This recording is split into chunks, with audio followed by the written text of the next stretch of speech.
I'm gonna drop a couple bombs on the FD channel right now. It's very flattering that people are calling us the West Coast Nationals. I don't think we're there yet. Who are you rolling with? I am rolling with FD. I'm rolling with FD. We are rolling with FD. I feel like I see less patience in the hobby today. And I want to get your thoughts on it. When you hear of the large dollar amounts now around PMGs, what do you think? What it takes for someone to spend that much money on any card. Fanatics did something tonight I had never heard about. They have a lottery. We got you on the line. Oh my goodness, we're both on the line. Hey, Nick, you got to let me know who you're rolling with. I'm rolling with FD. Hey, Tony and Oz, who you rolling with? And y'all, You know we rolling with FD, baby. hey, Renee, who you rolling with? Rolling with FD. I don't think that the fact that they did Be Friends and Jackass is going to have any impact on how they treat sports cards. So I asked you FD since we're rolling with FD. Let's roll, man. What's up? I never would have thought a little piece of cardboard would change my life the way it has in the last 4 years. And the hobby is alive and well. Alive and doing very well. Alive and well. You got to let people know who you rolling. I'm rolling with FD. Who you rolling? I'm rolling with FD. So go, Word. I'm rolling with FD. You got to let the people know who you're rolling with, man. Well, obviously I'm rolling with FD. What's up, everybody? It's Impromptu Wednesday. How y'all looking out there? What's going on? And it's impromptu because there's someone here today that I want to talk to for a while. Pick their brain about the hobby, sports, and much more. So tonight we're going to have on Ziggy. Let me invite him in. How are you doing, sir? How you doing? Doing well. Can you hear me okay? Yeah, just fine. What's new and exciting, man? Man, everything's new and exciting. Thank you very much, first of all, for having me. I'm just watching your intro, and I'm just honored to be here. I also think you do a great job of pulling together people from all parts of the hobby. That's what the goal is. Yeah, I think you're maybe the only one who's done that so far. I mean, you've got all the different groups pulled together. I don't care what their differences are. You pull them together, and I love your format. Thank you, sir. Because I really don't care about if we are different. Like, we should be able to have a conversation. And we're going to get into some of this tonight. Anybody ever turn you down? Like, is there anybody who'd be like, "Nah, I'm not coming on"? I mean, I haven't experienced that. Yeah, I'm just thinking you're just a very neutral, very organic, real. That's going to lay it out. So I'm very honored to be here. Thank you very much. You know what's interesting, Ziggy? So let's just kick this off organic. Yep. So when we first started, there wasn't a box to put us in. I agree. No one could really label what is this dude doing. I agree. I don't know where you came from either. Yeah, this guy's talking about sports and he's talking about cars because the reality is they're mutually exclusive. Even though you got a basketball player, soccer player, football player, boxer on the card, people are not watching that sport proactively and they can't tell you what just happened probably last night. Yep. Well, I come from a world where I played sports, I watched sports, and that took me into cars. I watched baseball before I ever saw a baseball card. Yep. I watched football before I ever saw Jerry Rice rookie card. Yep. So I came differently. So when we first started, people are like, that's just how they are, man. Can I ask you, who was your influence? Like, what made you go ahead and start your channel? So my father is I call the originator of rolling with FD. Yeah, he got me into watching sports. He got me into collecting cards when I was a child. I'm sitting at home a little bit before the pandemic. Started talking about I want to do some content because I don't see anybody telling my story. Right? I'm a kid from the South Side of Chicago.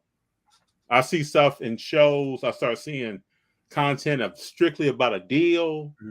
Just looking at cards, you didn't even know who was making the deal. Like, you didn't know what the people look like. That's not how I came into the hobby, Ziggy. You and I got to get to know each other. We're going to talk. We're going to build a relationship. I didn't see anybody talking about that. So I said to myself, and I started talking here with the family, like, we got to make some content because what I'm seeing is not what I'm used to. Yeah. I also like, when I picked you up, I'm trying to think, when I picked you up, what I loved about you, you're real, but I also like you had a father-son rapport, right? Your son does your filming. So he's involved, like a family. I don't know if it's a business, but I love that. The editing, you guys have progressed so much. I mean, I see your content everywhere now on Instagram. And like you said, it's not card content, it's sports content. In fact, yesterday I was watching something where I got an update from your channel before I got it from ESPN. I'm on it, bro. You can ask people here every night. I am on what is going down. Yeah.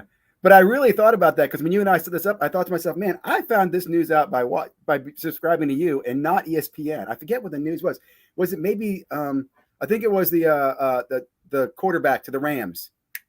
Oh, Baker Mayfield? Mayfield, yeah. You posted that, I think, before I saw it anywhere else. Yeah. So I was like, well. Now, that's a prime example. Like Baker Mayfield is a guy to me that I've never seen a football player in Baker Mayfield. Me either. Never been a fan. People have always said, like, man, I think this guy has talent. No, he really doesn't. No. In fact, I want to remind people, remember his video of him being arrested in college for trying to run away from the police? Do you see how slow he started running? But also think of how stupid that is. Yeah. Do you know what I'm saying? Like that just says, and somebody said that then. If you remember too, he was not highly recruited. Like it was a shocker that he went first over because everybody's saying his decision making, he's coming from a program, he's not a good player. And but the my Browns thought was, if you're going to outrun the police. How you take 3 steps and this guy who probably doesn't even jog each night? Yeah, it was terrible. He couldn't even get off the block, man. Baker Mayfield. But going back to your original question, so people had they wanted to put us in a box. And recently, I've heard the term real. And to me, that's like air quotes weird. I don't know what that means, but people say, man, you're real. I don't really know what that means. You know, it's funny. You don't seem to have an agenda, but you have one, if that makes sense. And I say that because when you and I spoke one time for the audience, you know, we had a really good conversation a few weeks back, and you gave me some great advice. But you're a very well thought out person. Like you have a strategy and you're building your content, but you don't come across as, hey, what's this guy trying to pitch me, or what's he trying to sell me? I'm not you know what I'm saying? And that I think that's why you're real. Like I said, everything I've seen when you go to a show or go to an event, you're just real. You're presentable, approachable, I guess is the word. People want to talk to you. I don't know. I like watching your content, man. I enjoy it. And like I said, you bring on some guests too. I don't always agree, but I'll tell you another thing I like is you take questions, right? You don't block people. You listen to things, right? You're open. Oh yeah. You know, if you're not vulgar out here in the comments, if you're not saying something buck wild, I mean way out in the parking lot, not in the stadium. If you're somewhere around the stadium, we'll bring your comment in. If I disagree with it or not, I'm gonna challenge what you're saying, but I want to respect what you said. Yeah. So let me ask you this, man. What's up with the hobby right now, man? What's going down? Well, let's see, man. There's so many things. You want to talk about the PPP things? I think that's the hot topic. Yeah. What's up with PPP loans? I'll bring it up because I think it's a hot topic. I'm sorry. Give me 1 second to yell at my dogs. Go ahead. We'll see how that goes. We'll see how long they it's all good. They can bark, man. I used to work for a place that we had pets in the background all the time. It's all good. So I've seen some interesting stuff. I guess what bothers me, I feel like we're tearing ourselves apart in the hobby, right? Instead of trying to make the hobby better, we're tearing each other apart. Why are we in the hobby? The word is hobby. Exactly. Well, hobby means that you're doing something for enjoyment. Stop me if I'm wrong now. So there's 2 people in the hobby. I said there's 3, but there's 2 people in the hobby. There's people in the hobby for business, and there's people in the hobby for hobby. We got to accept that, right? Because there's people that are dealers and they're there to make a living. And I respect that, right? But what I don't like is when they blur the line between they justify behavior because it's my living. Oh, well, I have to do that. Well, and I'm not going to give specifics, but if I trim a card to make an extra buck, well, it's because I'm putting food on the table. Is that okay? Let me just ask this. I always like to play devil's advocate. Right? If anything in the world has dollars associated with it, you're going to have somebody doing something to make money. Yep. Right? You're going to have somebody trying to take a PSA 7 to a 10. But what I would say, I'm not saying it's right, but we should know that if you have these kind of dollar amounts associated with something, there's a well of shadiness going down. And the more money, the more shadiness. Yeah. Yeah. So this is another thing I don't understand. People are like, oh man, I can't believe somebody broke into the card shop. Oh man, I can't believe somebody picked up somebody's cards at the card show. You should expect that. Yeah. I've been to card shows where somebody will leave cards on that table and walk all the way over here to this table. And if that vendor wasn't a good vendor and say, hey, walk over hey, AFD, hey, Ziggy, you left your cards at my table. I've seen some irresponsible behavior. Yeah. It shows. I've seen people say stuff was stolen and they lost it.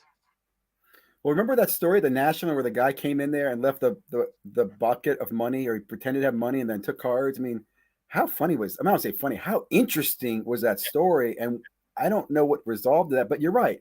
There is this, I guess we're kind of naive sometimes with the values and the money. Why is that? Why are people naive? Well, okay, so let's take a step back. I think what's happened recently is we had a whole bunch of people came in the hobby that didn't know the kind of the pitfalls of the hobby. And that meant they were ignorant to a lot of stuff. And that's why there's a lot more victims to that. But you live life. But the reason I say that, though, is, again, people knew this 3 or 4 years ago. If you've been in sports cards, everybody kind of knows sports cards have a shady presence, right? In fact, even go back like this. When you were a kid, remember the kid who came in there and traded you 2 of your favorite cards for the hot rookie, and you took the favorite cards because it was your favorite card, and he took the rookie? He wasn't doing it because he liked you. He was doing it because, again, there's monetary value, and you felt good about it because you liked the cards you liked, and that was fine. But that is something that's just going to be there. There's that somebody has a little bit of knowledge, and that knowledge gives them ability to make money, and they're going to exploit that. And what happened, in my opinion, we had an overwhelming amount of people coming in and not enough people kind of warning people, and you had a lot of people get preyed on. And I think now we're correcting that behavior. People are more aware. But what I'll just take us back to what I was saying earlier. What bothers me about the hobby, the sports card hobby, is I feel like we eat our own. We're not organized. We're not rowing in the same direction. We're not trying to make things better.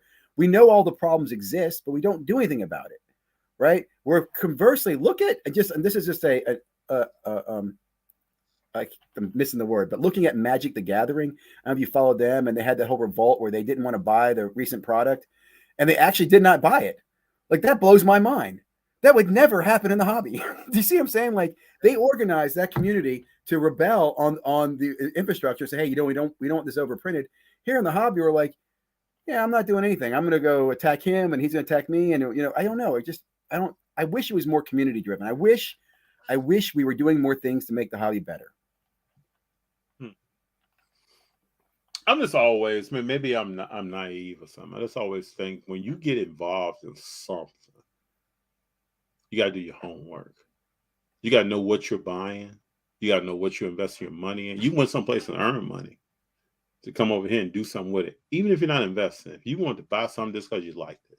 Mm-hmm. If the new Ziggy rookie card is out and he's averaging 1 point a game, and I just like Ziggy, or I like the name Ziggy, or I like the jersey that you have on, and I want that card, I should at least know why. If somebody asks you that, why? There are people that refuse to do the homework, refuse to understand what they're buying and why they're buying it. But they're mad at Jeff Wilson because he had top 5 and it didn't pan out. Like, why are you relying on Jeff Wilson? Well, again, I go back to, it should be a hobby. I go back to, I got in the hobby because of my kids got me in the hobby, and we liked chasing players that we liked, and we liked selling stuff till we could fuel buying more. Mm-hmm. Right. That was really the best thing about the hobby. It's one of those things where you could spend $500, you could buy stuff, maybe get $300 or $400 back, and you could use that to buy $500. So you could recycle that money. So that my kids and I got more value. That's the only reason we sold. And when we sold, we normally sold in Facebook groups where you're selling to other people who just really wanted PC items, right? And here's another funny story about these days. Back in those days, when we did comps in Facebook groups, you would go out to eBay. You had to find 2 or 3 of the previous times it sold, and then you had to list your item at least 10% less than the lowest comp. Because in the Facebook group, the idea was it's a community, and hey, it's going for this much on eBay, but I'll save you if you buy direct from me in this Facebook group. We vouch for each other. I'm going to sell it to you for less. That was how we comped back in, 2017, 18. Right. And somewhere we went from, hey, comps are 110, 120. So now I want 130, and I don't know why. I mean, I do know why. It was money, but I think that's what we need to get back to. And I think we are getting back to that. I think people, there are plays in sports cards. There is still going to be money to be made in sports cards. You have to understand sports cards. One thing I don't like that really bothers me is all the index comments people make. Every index, every company, organization that does a sports card index has them all going up or flat. When the reality is, the truth is 99% of all sports cards go down. Very, very, very few of the cards of the players really go up over time. right? So why are you creating? If you really index stuff, most of these go down. That's the manufacturers make it. They make it to go down. They don't make these cards with expectation they're going to go up. There are certain ones, chase cards, that they put in there that, yes, are going to have collectability. But the fact that people are tracking, in my opinion, any refractor, anything doesn't have an autograph in my opinion, or some type of historical value, like a rookie card, and you think it's going to have value in the future, I don't know why you're doing that, right? And I think that's what's the problem is people are being misled, right? They're being told that this is an investment. I'm not going to argue about investment or not, but cards don't have market caps. They do not. So but hold on. Are you saying that cards are not an investment team? I don't look at cards as investments. You can make money off of sports cards. Should you invest in them? I mean, dogs. Are dogs investments? They could be, right? I've got a German Shepherd. He's not neutered. Great dog, great breed. If you're breeding dogs and selling them, you could. Yeah, you could. They're an investment. But I could also breed them down the road and sell a couple off and be done with them. Just get another dog for myself. Does that mean I'm a dog investor? Do you see what I'm saying? In that scenario, you would choose how long you are investing. But at some point, you were an investor. Okay, so that's why I'm not going to argue the investment. You're investing time, energy, effort, opportunity cost, right? But to me, I'll put it this way. There's not a single human being that I would tell that came to me and said, hey, man, I got money, that I would say invested in sports cards. What I would say, if someone told me they wanted to invest, there are 2 basketball players every 20 years. There's only 2. You go and invest in them. Can you find them, or is someone else going to tell you who they are? Well, again, I still think it's a fun game to play. I'm not against that, but it's an interesting investment. And I love that because I'll be honest, man, I'm a gambler. Okay, I'm not going to lie to you. I love gambling, but again, and I've had friends of mine who come to me and said, hey, Ziggy, I know you're in sports cards. You think I should buy some sports cards? I'll tell them no. I said, I don't think you should get in sports cards unless you really know what you're doing. Because like you said, you have to understand the market. You have to understand what you're doing, what you're buying, what you're selling, how to sell it. That's any market. Liquidity's a stock market. That's any market. But liquidity is challenging in sports cards. It's a lot harder than people realize. That's one thing that I've always said. People think like, oh, I've got cards worth $10,000. Well, show me $10,000 in cash. Right. And they can't do it. Not easily. Well, you got to find a buyer. You got to find a market. Right. Like we talk about millionaires and sports cards. I have yet to see a guy who shows me $1 million of cash from sales that he made profiting in cards. He might have $1 million in cards. People who have a lot of money in their 401k, they can't cash it out. But I understand, but different thing. I'm just saying sports cards. Did you really make that much money in sports cards, or do you have a lot of stored value in sports cards that potentially, like, I'll give you a great example. You buy a box of Panini Prism basketball in 2017. It was $120. Mm-hmm. Okay. If you have it today, it's roughly around $2,000. I think probably more. Mm-hmm. Is it really worth $2,000? But Ziggy, come on now. And what I mean by that, let's talk for real. That's anything. No, it's not. If I had a 63 Chevy sitting outside. It's not, because my point is, if it's a stock or a commodity, right? And I came to you and said, hey man, I'd like to buy that from you. Well, there's millions of them like out there. There's sports cards are subjective. You're gonna get a backdoor deal. You're gonna get a guy that sells you for $1,000. I had a 57 Chevy parked outside. What is it worth? Whatever the person's willing to pay for it. That's what you just said. It's the same thing you said about that $2,000 box. My difference is not 10 of those boxes are like 10 57 Chevys, right? If you have 10 57 Chevys, are they all going to sell for whatever you're going to sell them for? They could, but if you have 10 Prism boxes, you're going to sell them all for the same price? You could, but it's not as likely. And I think that's something we tell people they can, and it could. Well, what you're saying is, though, Ziggy, has many different levels to it. Who are the players in those Prism boxes? Who are the rookies in those Prism boxes? How have they performed? Yeah. There are many different levels. You can't just say that box is worth some. What potentially is in that box is going to drive the value of that box. There's some years.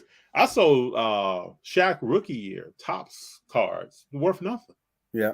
That's what we're talking about, Chris Webber and Penny Hardaway. You're right. It's funny talking about that, because then the next question I say is, well, why don't we know more about what's in those boxes? Why don't we know more? And what I mean by that, for example, okay, the Chrome 2009 Stephen Curry rookie year, those boxes have a lot of value. Why? because his rookie card's still out there. His 101 is still unknown, potentially in those boxes. If it wasn't in those boxes, it would almost have no value. Exactly. Now look at so if I look at the 2013 Prism with Giannis's rookie cards, they have value, right? But not what they used to have. Because his 101s are gone, a lot of the colors gone. Well, his Prism Green was $45,000, and now it's barely $8,000.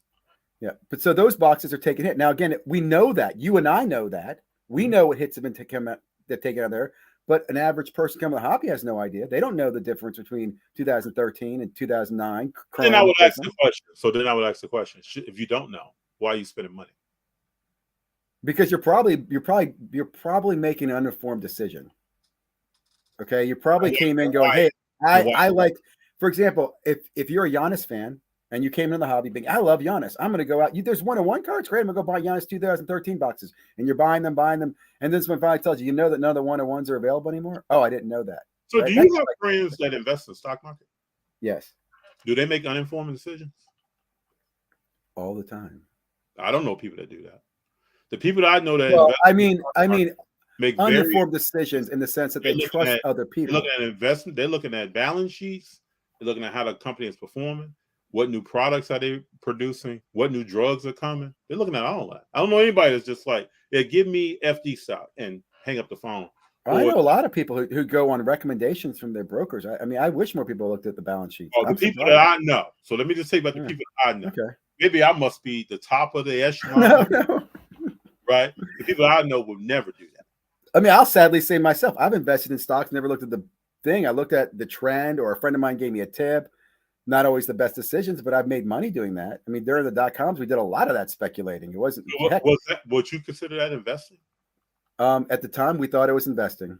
Would you consider that investing now? Yeah. You would?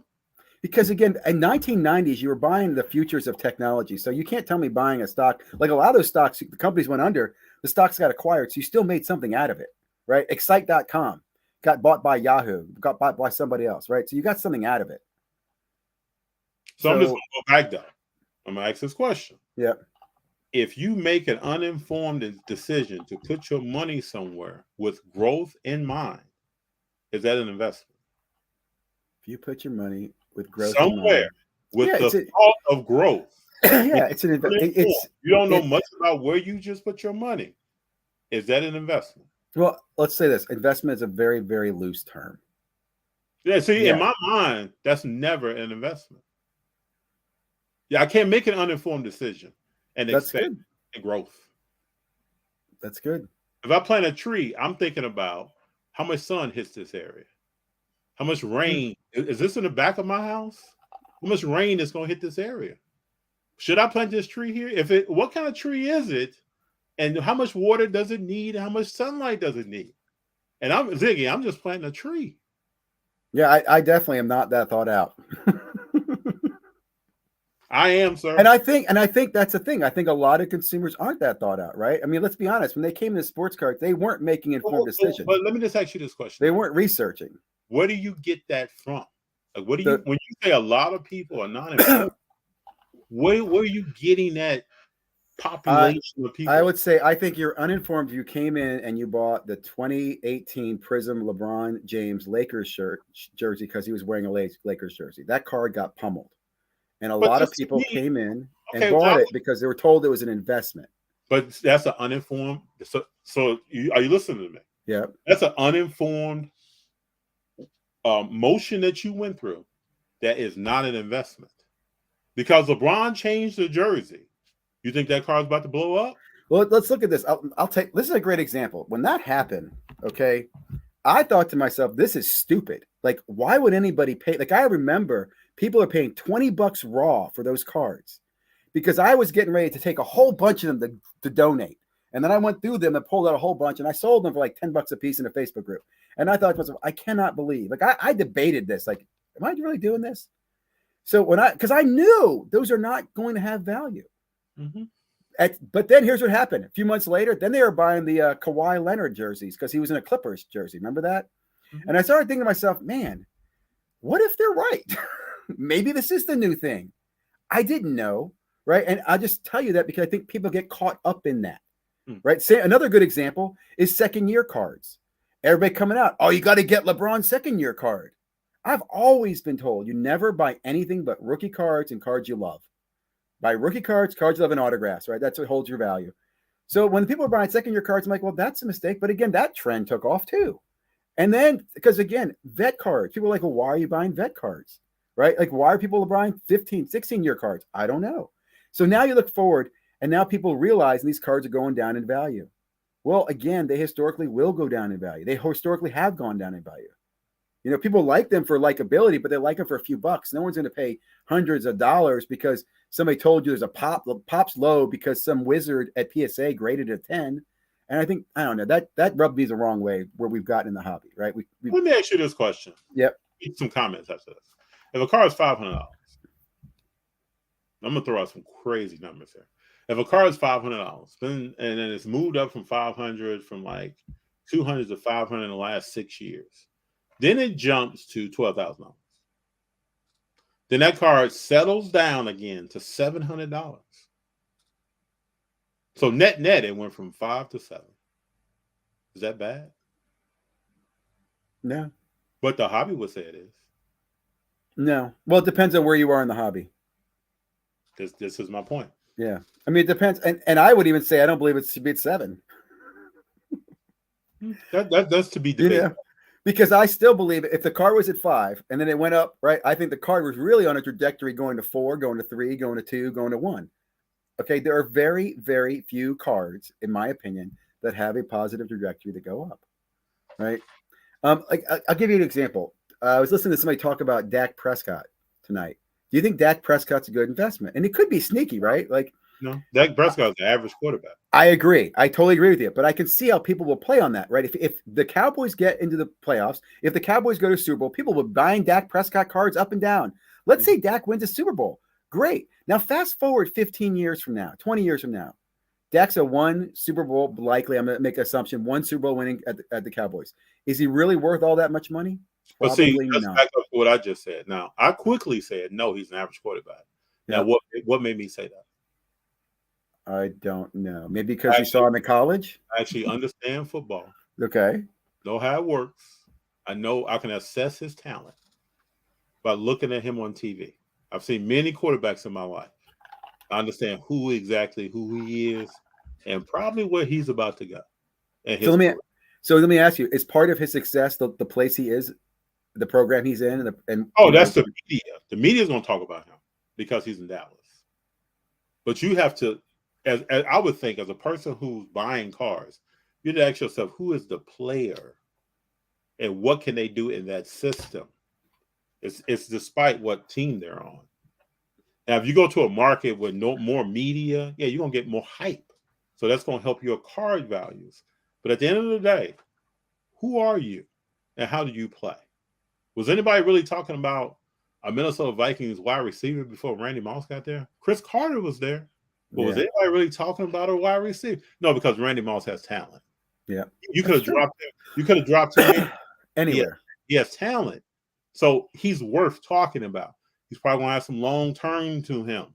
He's 3rd on one list, all-time receiver, 2nd on another. Randy Moss is solidified. When you start talking about NFL receivers, no one's talking about the Minnesota Vikings. People talking about Randy Moss. Those are players I would look for. When I look at a Dak Prescott, even in college, were you talking about Dak Prescott in college? No, because he's an average back at best. Who do you? But if you don't watch the game, if you don't really understand the sport, if I go to Ziggy's table and I see 12 Dak Prescott cards, and I think, man, he must be fired. This must be the person I need to buy. But is it really? Who do you like then from the quarterbacks, young rookie quarterbacks, from the playing, not from the card, that's from the playing capability? Herbert, Burrow, good players. What about Lawrence? Not a fan of Lawrence? No, I don't like Lawrence at all. Really? Okay. I liked him a lot in college. I also liked Tua a lot in college. But you do know Lawrence's last game in college, he folded up like within 2 quarters. I did see that, and that's why I was a little more skeptical. But I thought Tua was going to play well. I'm disappointed on where they are in the pros. From what I think, I'm not a football expert, but I mean, they gave him weapons though. When you have Waddle and you have Cheetah, I mean, they gave him weapons. So This is why Patrick Mahomes lost last week to Cincinnati. When you take the cheetah away, now stress is on Patrick Mahomes. It's on the tight end because they have to make plays. And you got to run 2 or 3 to stretch the field. But we're talking about stuff right now. This is why I love talking about sports. Yeah. Because we're talking about stuff right now. You line 10 Dak Prescott collectors up, or Mahomes collectors up, and then ask them about, okay, cheetah left. What does that mean for Mahomes? They're like, oh, I don't know. Yeah, you're right. I don't know. I know I like Mahomes. Why do you like Mahomes though? Because he throws the ball and he throws it long. But who's he throwing it to? Yeah. Does anybody in cars play fantasy football? People in fantasy football think about this stuff. Yep. But we're talking about sports, but we don't bridge the gap between what card am I buying, what system are they in, what does that coach like to run? There's some running backs in fantasy that you should never draft because they're not going to run the ball consistently. And if you notice in the NFL right now, most teams can't run the football. Yeah. Most teams are 60 yards a game. When I was growing up, it would never be. You would never have a decent team with 60 yards per game running the ball. Yeah, winning teams average. Average teams had to run 100 yards. You had to have a 100-yard rusher to be a winning team. Troy Aikman averaged like 190 yards a game pass. Yeah, you're right. He's in the Hall of Fame. Yeah. So let's hit up some comments here. We got Zerny saying, "What's up, fam? What's going on?" SP123. The hobby definitely needs more presentable people. We have presentable people. Sport car collector. I love sports car collector. Yeah, I love his collection he's putting together, man. Guy's got passion. He has an eye for cars and he knows sports. Yeah, love him for that. Thank you for being here, Demetrius. We rolling? What's up, Demetrius? SP123. Cars are not investments; they are stores of value. I like that. I like that personally, but I can see the debate. Nice head, FD. Golden State. They're playing tonight. We'll see what happens. Playing against some young guys. You still got to do your research with any investment. I agree with Amani. If you want to use the word investment, somebody should be somewhere doing some research. SP123. There was a dude who bought a case of 2002 WNBA Fleer Ultra, not knowing that boxes contain expired redemptions instead of super. See what I'm talking about? Yeah, that's another thing. So right. So, one of the kind of pet projects I want to get going is I want something that tracks all the redemptions. You should know every product, if it's got a redemption in it and when it expires. And you should also know the hits that have been taken on major products, right? You should know which rookie, and I'm not talking every rookie card, but you should know the 101s, maybe the golds and everything from these products. I think that's sad. Now, Upper Deck, Fleer is Upper Deck, correct? No, they're separate, right? I think I think Fleer got bought by Upper Deck. My point to that is I think Upper Deck might give them something where some companies give you absolutely nothing. Yeah, but then somebody may argue that what you gave me is not what I thought I was going to get. Oh yeah, trust me, I've got my redemption issues. In fact, while I'm on that moment, you know the glass cards that have no autographs on them, no nothing, just a glass card, the absolute glass cards. I've been waiting on a Christian McCaffrey glass redemption since 2017. I don't understand that. Are you a McCaffrey fan?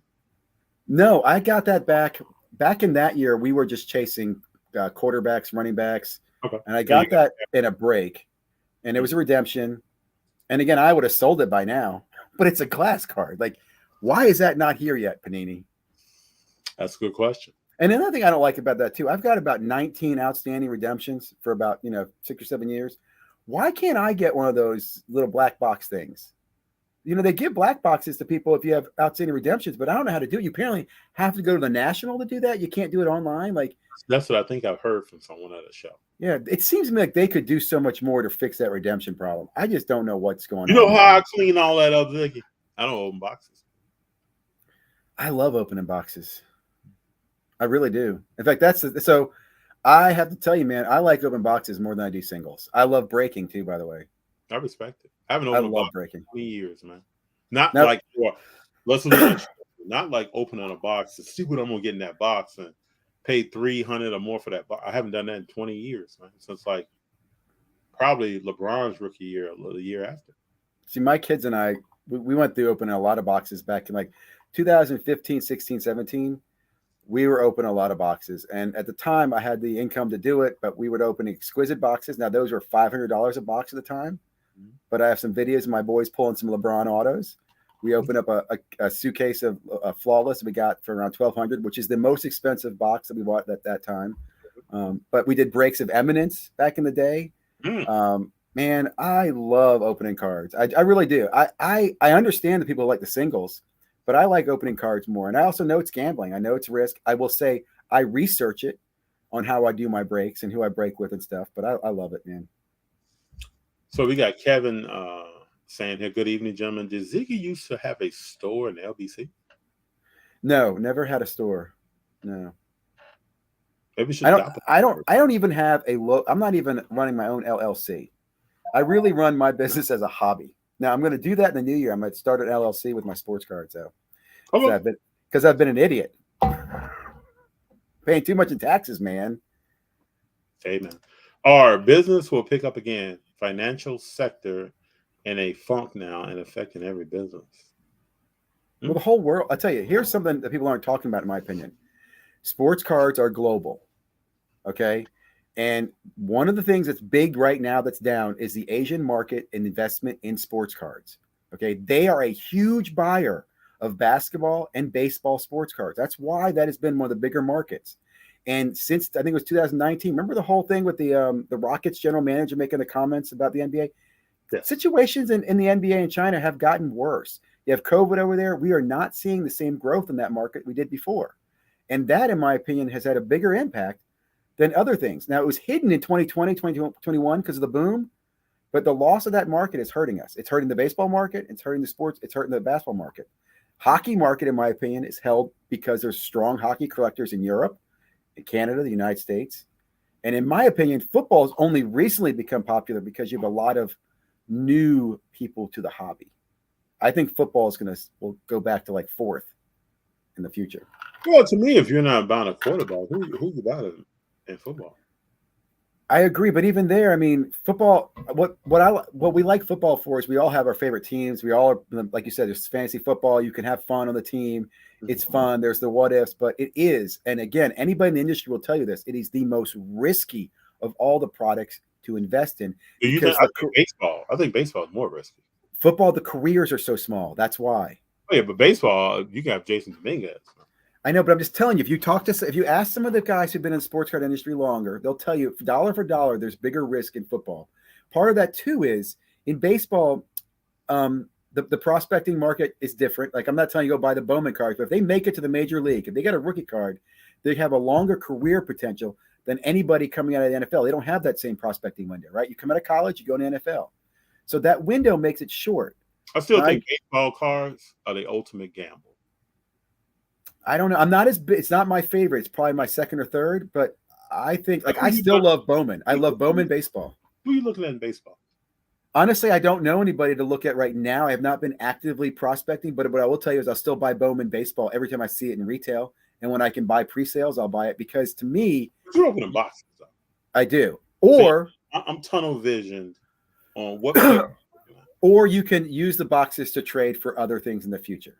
Right. So in other words, you don't have to be a guy who's going to buy the Bowman and going to rip it later on, but you can buy Bowman, hold it, and then you can trade it into the cards you want. Like you could trade a box of 2019 Bowman to probably get yourself a really nice rookie card.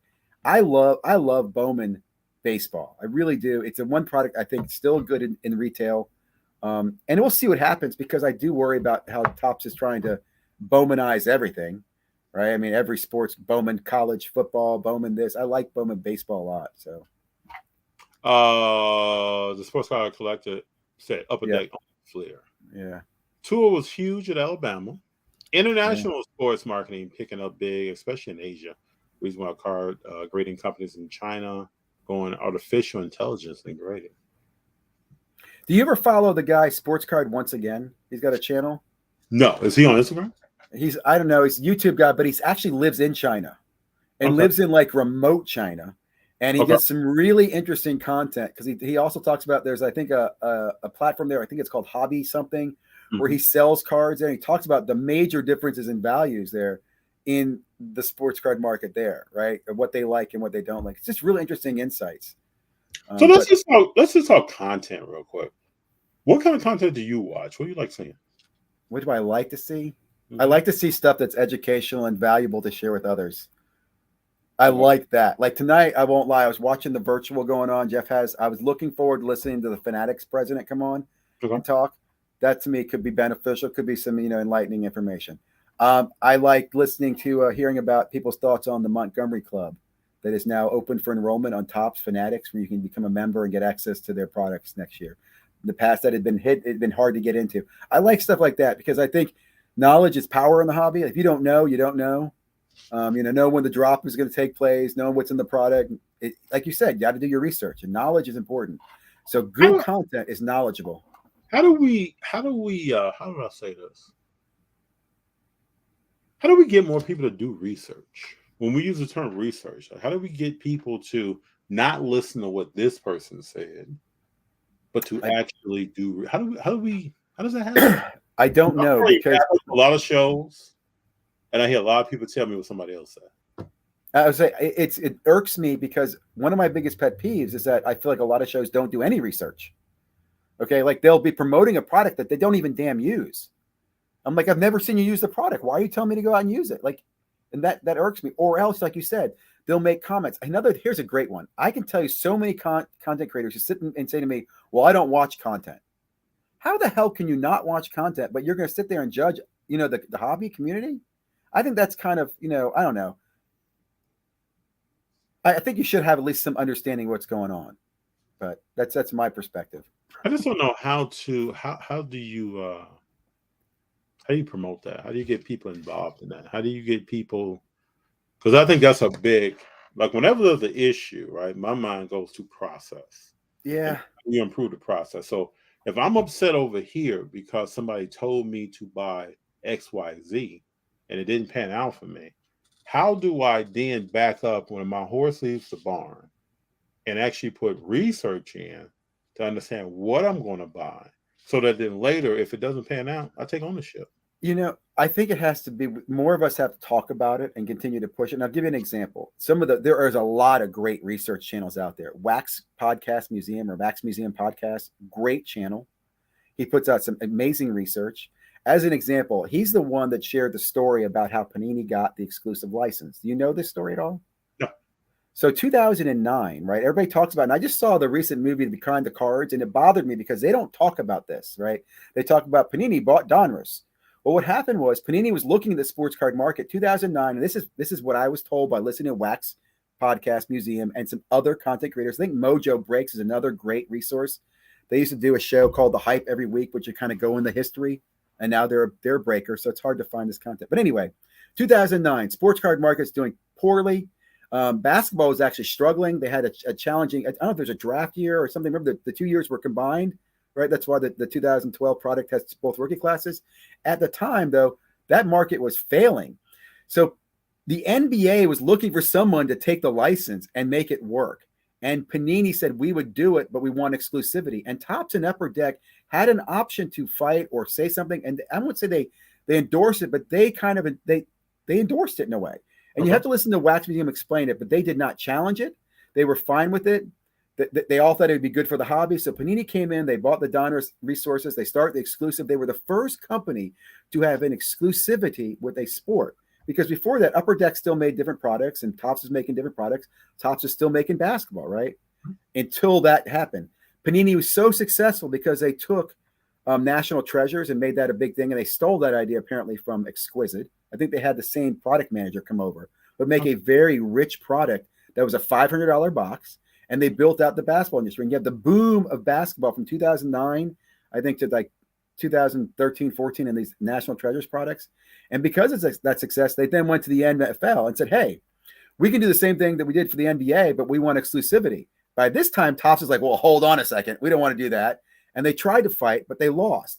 Mm-hmm. And then Panini got both exclusivities, and then it started rising up, right? And it become a bigger and bigger monster. But if you look at Panini's business, Topps and Upper Deck were doing nothing with basketball in 2009.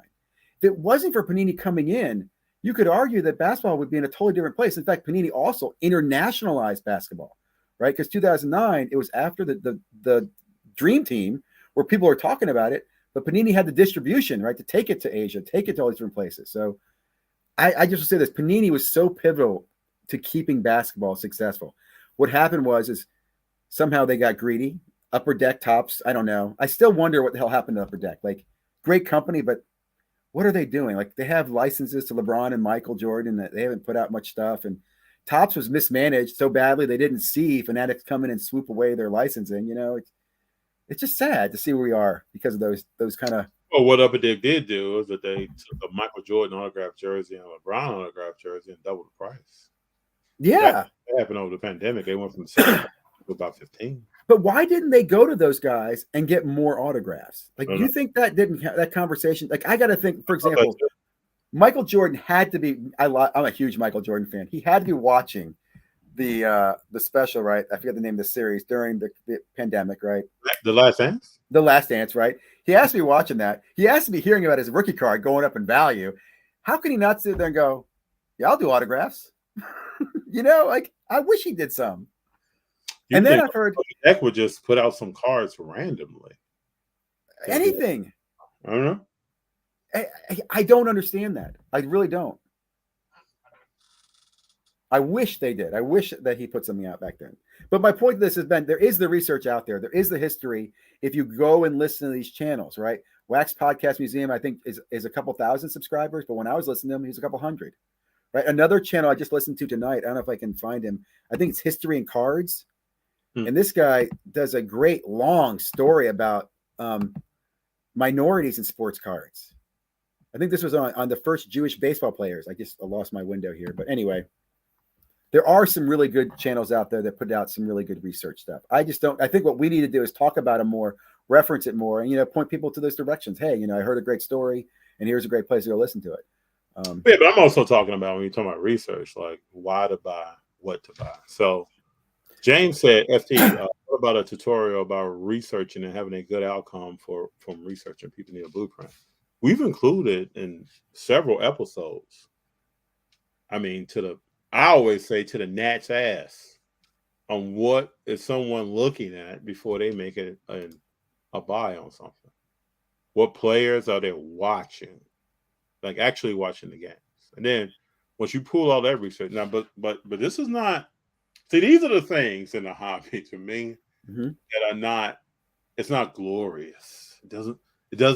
The dirty work. It doesn't pop like that. It's like up early in the morning, late at night. We all got jobs.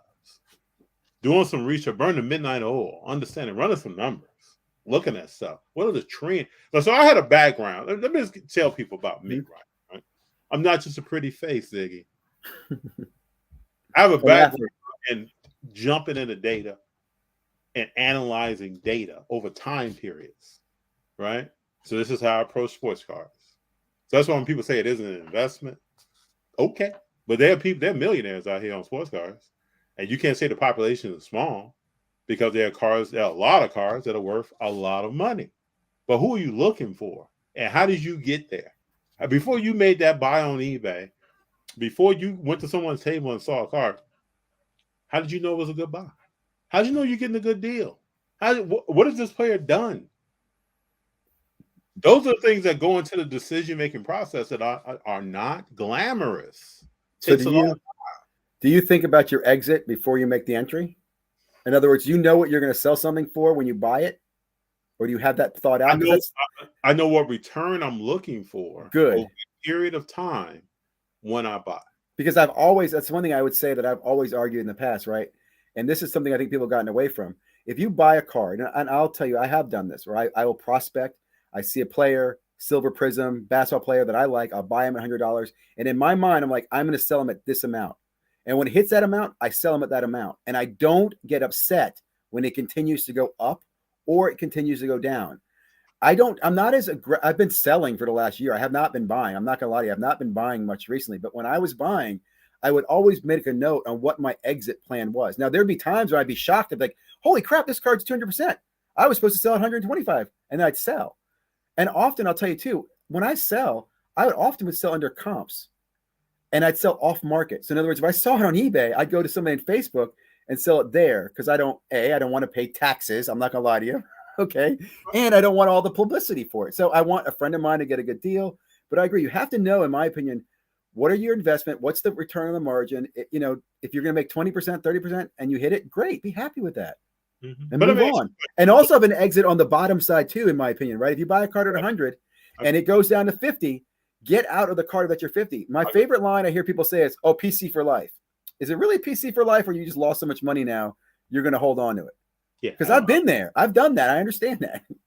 Yeah, I don't roll with PC for life. But what was I about to say? So, like when you said you were going to sell if you got to, let's say, 125. That's arbitrary. Yep. How did you derive 125? Well, back in the day, I would say, and I'm talking like 16, 17, when my kids and I were selling cards, like I sold a bunch of prisms, the Mahomes, they were going for $100. I sold them for like 80 or 90 bucks.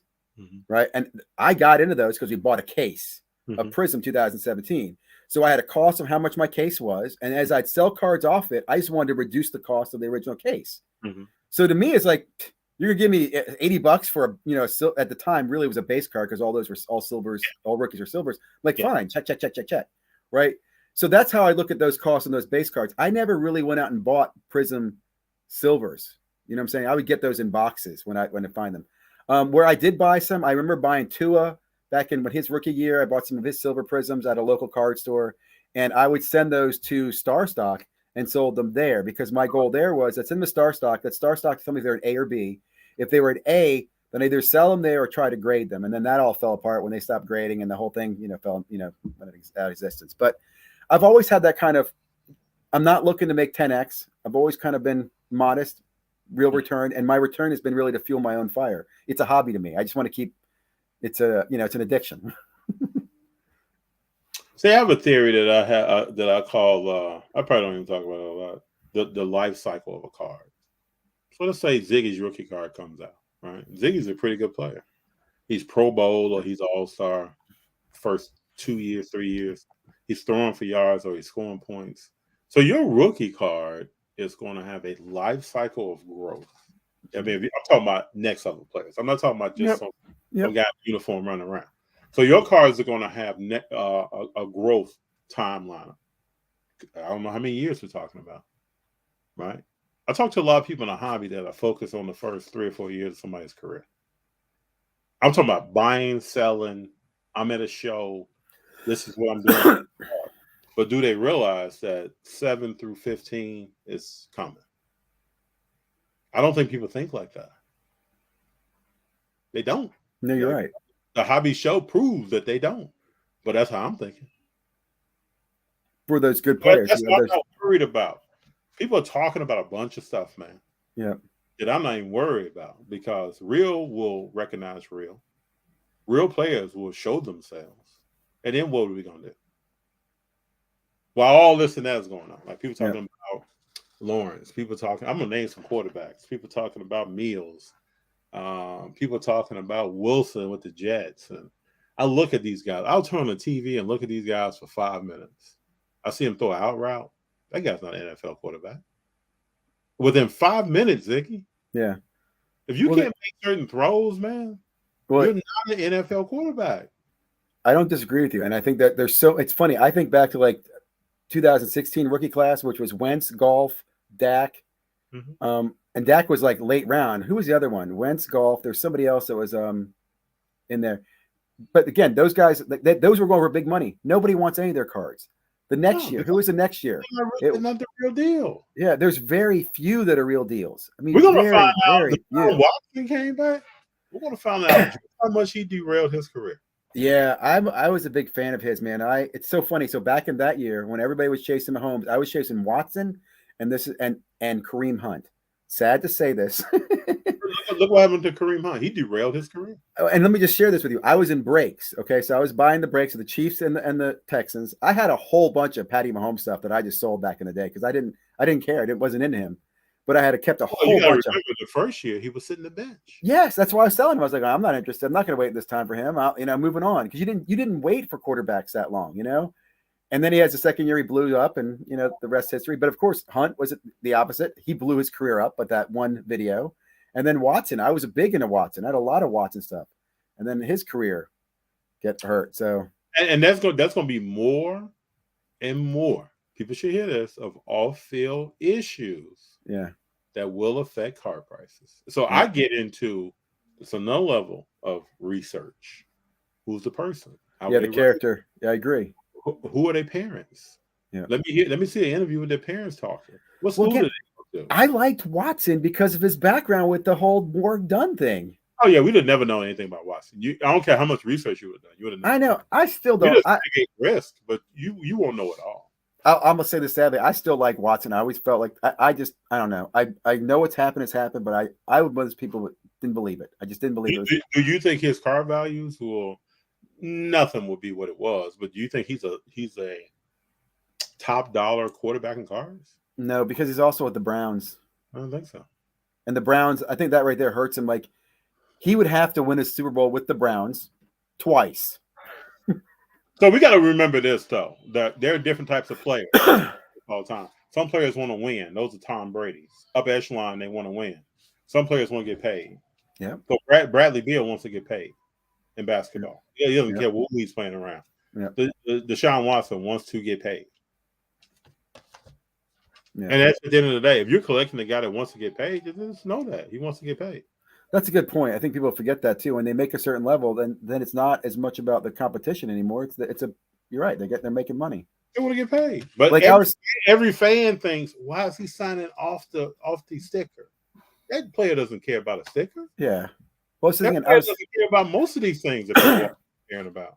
I was listening to Pat McGee show today talking about Andrew Luck's retirement. Remember Andrew Luck? Remember how big of a deal that was? When we think about the hobby, that guy was, supposed to be the next, Peyton Manning and everything, and then he just ups and retires because he made enough money.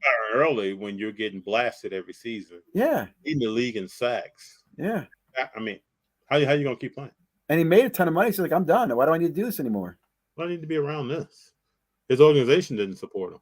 Well, that's why I think you're going to see more of that in the future as well from athletes. Like I don't think you're going to see athletes go 20 years anymore. 15 years, not because they don't want to, because they don't have to.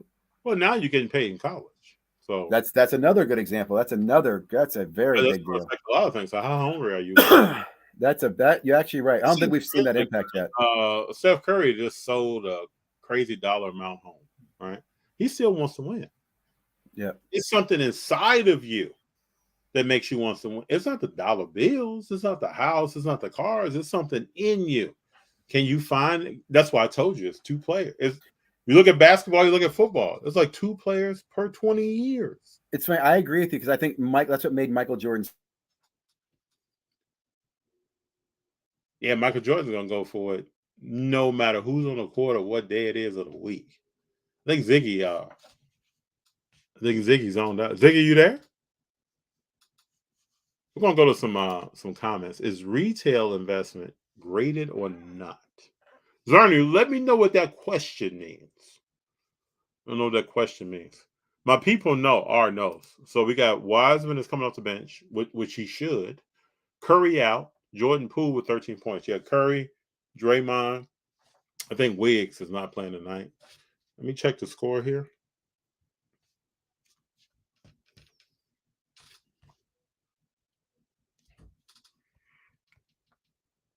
Golden State's still winning, which is cool.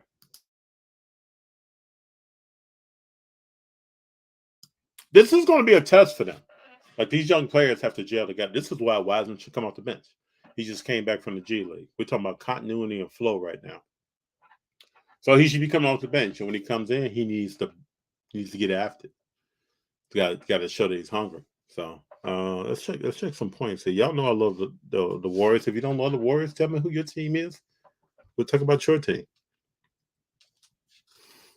Poole's jamming tonight. 18 points. Thompson's out there rolling with him. He has 6. Okay. All right. I'm liking what I'm seeing. All right. Well, a little bit before halftime. 3 minutes and 32 seconds before halftime. Buying blaster boxes to hobby boxes. But what was your question about graded? Are you saying grade those cards? Like give me a full. I don't know what you're talking about. Ziggy, what's up? I have no idea, man. My laptop restarted. I did a live 3 weeks ago. I had no internet. I was on my phone. There was no. That was funny. So, I was sitting there. Anyway, so Kendon says Jason Tatum for league MVP. I think it's early. Is there? He's playing. I tell you, I like the NBA this year. Do you think there's a clear leader right now? Like a clear champ? I don't. I don't either. I think it's wide open, and I like that a lot. Yeah. And there's a lot of young talent, too. I think Tatum could be MVP. We just got to see. The season is a marathon. So we just went through the first quarter of the season. He's playing very well. Yep. He has that in him. But I heard a story a couple of weeks ago. He did an interview. He was talking about he was at Duke. At halftime, he was playing decent in the game. I think he had 8 points or something at halftime. Coach K came in, took his suit jacket off, threw it in his face, told him that he was disgusted with him because he doesn't play motivated basketball. And he was like, "What's up with you? Like, you should be hyped, ready to go right now." Jason Tatum says he gets pissed off. He goes out in the second half, ends the game with 29 points. But Ziggy, I asked the question. I get into a player, right? Why does it take that? So Tatum has to learn. And it seems like he's showing more emotion on the court because I watch as much Boston as I can. And I'm watching for Tatum. Like I think Tatum Brown's a good player, but I'm watching for Tatum. I just want to see, does he have a dog in his chest? I don't know. I like him. I like him. He's one of my favorite players out of that rookie class. I remember chasing him back in those days, man. In fact, that's that 2017 rookie class, right? Yeah. And that was probably my favorite year because that's when I think Prism was still, you could still find it in certain areas. It still wasn't very popular. Mm-hmm. And again, that was the chase. That Markelle Fultz and Lonzo Ball, right? Top three. Markelle Fultz. Woo. Yeah. That's another guy. Woo. Yeah, he's gone, right? Is he still playing though, isn't he? Just came back. He was injured, just came back, I think, last week. Yeah. Another guy though in college. I'm not checking for Markelle Fultz. And then it's actually Mitchell's rookie class too, right? Donovan Mitchell. Yeah, it was. Yep. Now his cards went high, came back down. Which will lead me to another quick story, little education, by the way. Do you know, like 2016, Ben Simmons, right? That was his rookie year. Mm-hmm. So I'll give you the background. I heard this story on Mojo Breaks, and it was backed up. I want to say, I can't remember who the other person was that talked about this, but in 2016, Simmons signs with Upper Deck, which means he wasn't going to have autographs in the product. And that really made people paranoid. And Prism was not doing well. This was Prism's 5th year. So there's a conspiracy that that's the year the Silver Prism went up in value because it ended up being his main card, right? If you were going to chase him, he was the #1 pick, supposed to be a big recruit. There's no autograph. So that card saved Prism in many ways. And it also defined the Silver Prism. Before that, no one cared about Silver Prisms. They chased the numbered or the autograph cards. But it was his rookie year and him standing out, him not signing, which is why this whole Silver Prism chase happened. And then the next year, 2017, is why people started chasing those boxes because you could get a Silver Prism. And I'll give you this example. Simmons was the first card, I think, that sold for $1,000 when it was a 9.5 BGS Silver Prism. It like shocked the market because it was a non-rookie, non-autograph card that you could find in retail that if graded a 9.5 sold for $1,000. That was breaking ground back in 2016-17. So then in 2017, that's what made the chase where, hey, if you get a Tatum, a Fultz, or a Lonzo Ball, it's basically a $100 silver card. If it graded, you could do really well. And that's what started the Silver Prism chase. But it goes back to, again, that, Ben Simmons sitting out and not signing. And then, a little conspiracy theory about the importance of the Silver Prism. Let me ask you a question. Why do people talk so much about Ben Simmons? Why do people like Ben Simmons? Or why is he such a media person? Why is I don't know. I never understood that. To this bucket. He's one of them. I didn't like him. I didn't like him in college. And it's not that I didn't like him. I just didn't see him. And I'm not a talent expert by any means when it comes to basketball. Okay. But I didn't like the fact he didn't get his team in the bracket, right? They weren't in the NCAA with LSU. I didn't see him as a team player. I felt like he only went to college to go to the NBA. And then I really was upset that he stole the Rookie of the Year from Donovan Mitchell. So let me just say this. Remember that? Yeah, I remember that. Ben Simmons is, for his career, and it includes this year, his totals are down. But he's a 15.8 rebound, 7 assist person. It's not bad. Yeah, but I can make a list of players that do that. Yeah. Yeah, they do. So why do people talk about Ben Simmons? I think because that there was so much hype on it. I think part of it was because of the 76ers, right? They had this thing that they built how many first round picks where they're going to win a championship, and he was supposed to be that pivotal piece, and that did not come. I don't know, man. At the same time, the man's richer than I'll ever be. Yeah, I'll never understand what people talk about Ben. I would never understand it. And I think that's funny. I think Simmons actually hurt Luka. Because when Luka came out in that year, a lot of people, in my opinion, didn't like that he was not an American again. We're not going to take another risk on a non-American. He hasn't been here. He hasn't played here. How can he really be good? That's how I felt, at least. I was more of a Trey fan than I was Luka.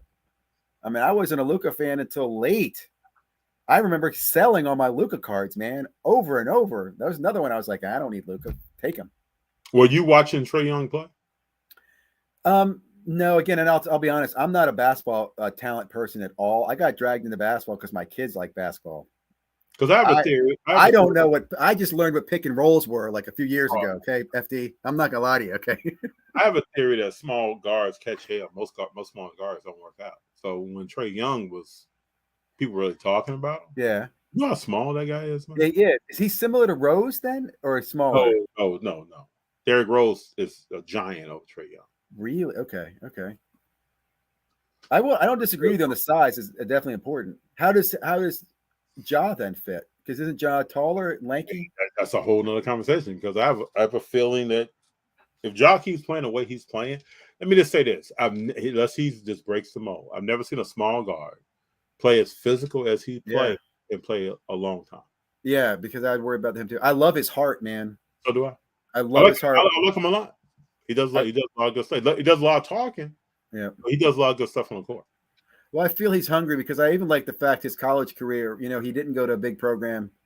I don't know. He might have been recruited to a bigger program, but I like his history. I'd like to see him do well. I even liked him last year when they were in the playoffs against the Warriors, where when they lost, he could almost see like that's our championship. We just need to beat you.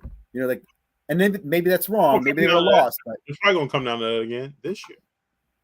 And I like Golden State. And that's the thing. That's what I love. I love sports. I like the players. I like the players more than the teams, man. The stories, individuals, seeing their passion. That's what it's all about, right? Yep. That's what it's all about. Art says he likes Ziggy. He's a collector like me. I think most of us are, man, at heart. I agree. Collectors do their homework and research. Speak on it.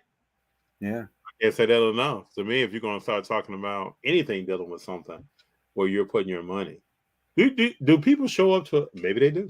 Do people show up to the car dealership and whatever the sticker says? It's like, okay. Yes, they do. Come on, FD. There are a lot of ignorant purchasing going on in this world. I don't do that. You are the exception, sir. No, don't do it. Warriors are without Wiggins, Draymond, and Curry leading. That's what I'm talking about. Damn. I've been tracking this. When you see me looking down, people, I'm tracking the game. I'm tracking the game, people. The young guys, this is what Kerr has been talking about. The young guys are running this. They got a good team. They got a good program. They're deep. Just wait till they get to June.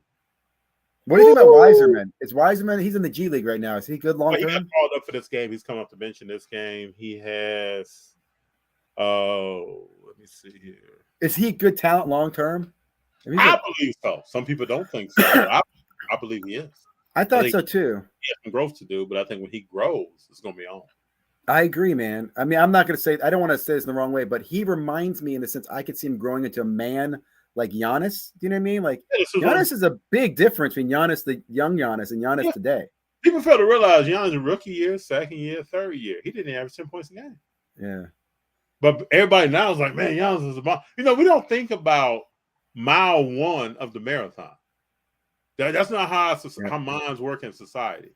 We're not thinking about that. And then we got people that's going to hate at the finish line. Yeah. So you don't respect the journey that someone went through. I mean, like I said, I say this all the time. When LeBron said, I'm going to take my talents to South Beach, Curry was in his second year. No one's talking about Steph Curry. You're absolutely right. Because they're talking about his ankles. His ankles. Guys always heard they should trade him. He's a bust. People start using that word. He's a bust. Because he was hot. He was hot in the NCAA tournament, right? Took him, I think, Elite Eight, and he was a great shooter. Yeah. And he has the history. But then you're right. No one was talking about him. In fact, God, man, who was the coach there they got rid of before Kirk came in? Oh, Mark Jackson. Yeah. I mean, he was actually doing really well because they lost in the playoffs. That was still a travesty, in my opinion. I like Kerr, but that team was on a roll. The way I read Mark Jackson is that he's going to tell you exactly what's on his mind. And wherever we work, when you're around somebody that's going to tell you exactly what's on your mind, it probably affects them. Unless you're in a certain environment, some people welcome that. Very true. So we got R said Wiseman become a bully, going to jail was a wake-up call. Yeah, it was a huge wake-up call. Good. And I've tracked every game. We're talking about G League ball, people. Can I ask another question? Tracked every game. What's up? When did G League come? When did that happen? Somebody else may have had a history. Oh, you know what? Let me look it up. Because that's relatively new, right? Like last 10 years, maybe? Yeah, it's not too long. And there's a lot more international leagues now in basketball than there were. I mean, isn't basketball as an international sport seeing the biggest growth? As far as like, and when I say growth, I'm saying like opportunities, jobs, careers, infrastructure that's being put in basketball. Like you can go anywhere around the world and play basketball now. Hold on. So now you got me interested. I'm looking this up. Okay, so the G League started as the D League in 2001, 2002. I had no idea. It didn't switch. I don't know when it switched name. Gatorade became the main sponsor, and that's why I changed to G League. Interesting. And that happened in 2017, 2018. So I'm glad you asked that question because I never knew that before. Interesting. And I'm all about getting that research in. Yeah, you see that happen? Yeah. Yeah, but that's what it's all about. Yeah, So Wiseman going down, and what's cool about the Santa Cruz team that he was on is that they're running the same offense. So his pick and rolls, his aggressiveness to the basket, how he's getting alley oops, or how he's getting lobs into the paint, all that stuff's the same.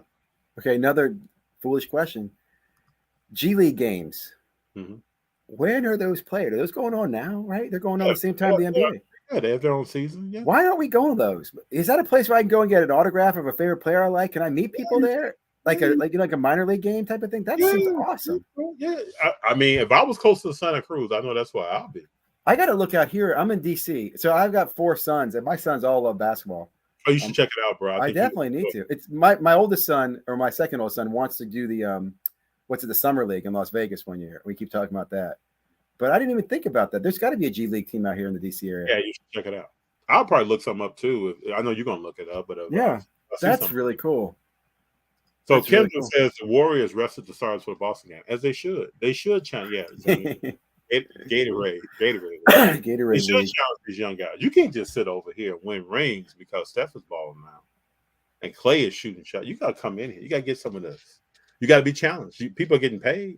You got to be challenged. And I tell people all the time, like, I believe in Wiseman. I buy cars of Wiseman. I am critical of Wiseman.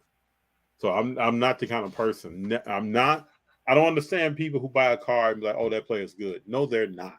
Why don't you just admit it? They're not. They have shortcomings. He has shortcomings. He wants someone to work on them. He's going to be challenged to continuously work on them in practice. That system, you can't be a slouch. Or you will be exposed. Yeah. This is not some of these other teams that are running around. So he has to step up. I think he has the ability. I think he could be a very dominant. When I look at him, just raw, because you go back to Tim Duncan raw. Shaq, when he first came in, was raw. But very dominant, but raw. He could score the basketball. Yeah. He wasn't passing out of their post. Nope, you're right. I'm thinking about some other guys. When you think of some of these guys, I remember Alonzo Mourning when he first went to Charlotte. When you think about some of these guys and how they came in, you can look at certain players and you may be able to project out on what you see in them. Wiseman at Memphis only played 3 games. I always give the stat that he's the youngest guy in Warriors uniform and scored 25 points in a game. So that he has some game. He has to get his technique down, his fundamentals down. Sometimes that stuff is easier for a smaller player than for a big man.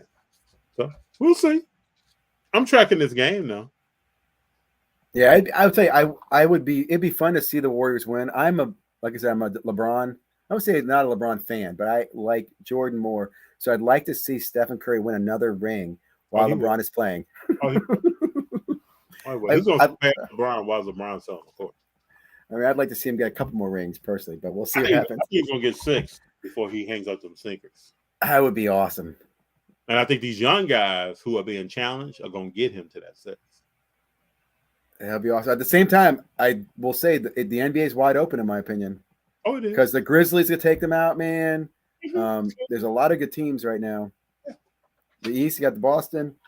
But Ziggy, you know, 76ers could play well. I don't expect them to, but we'll see. When it gets to be May, June, it's going to be interesting. Hey, are you planning to go to the National next year? Yes, I will probably be at the National.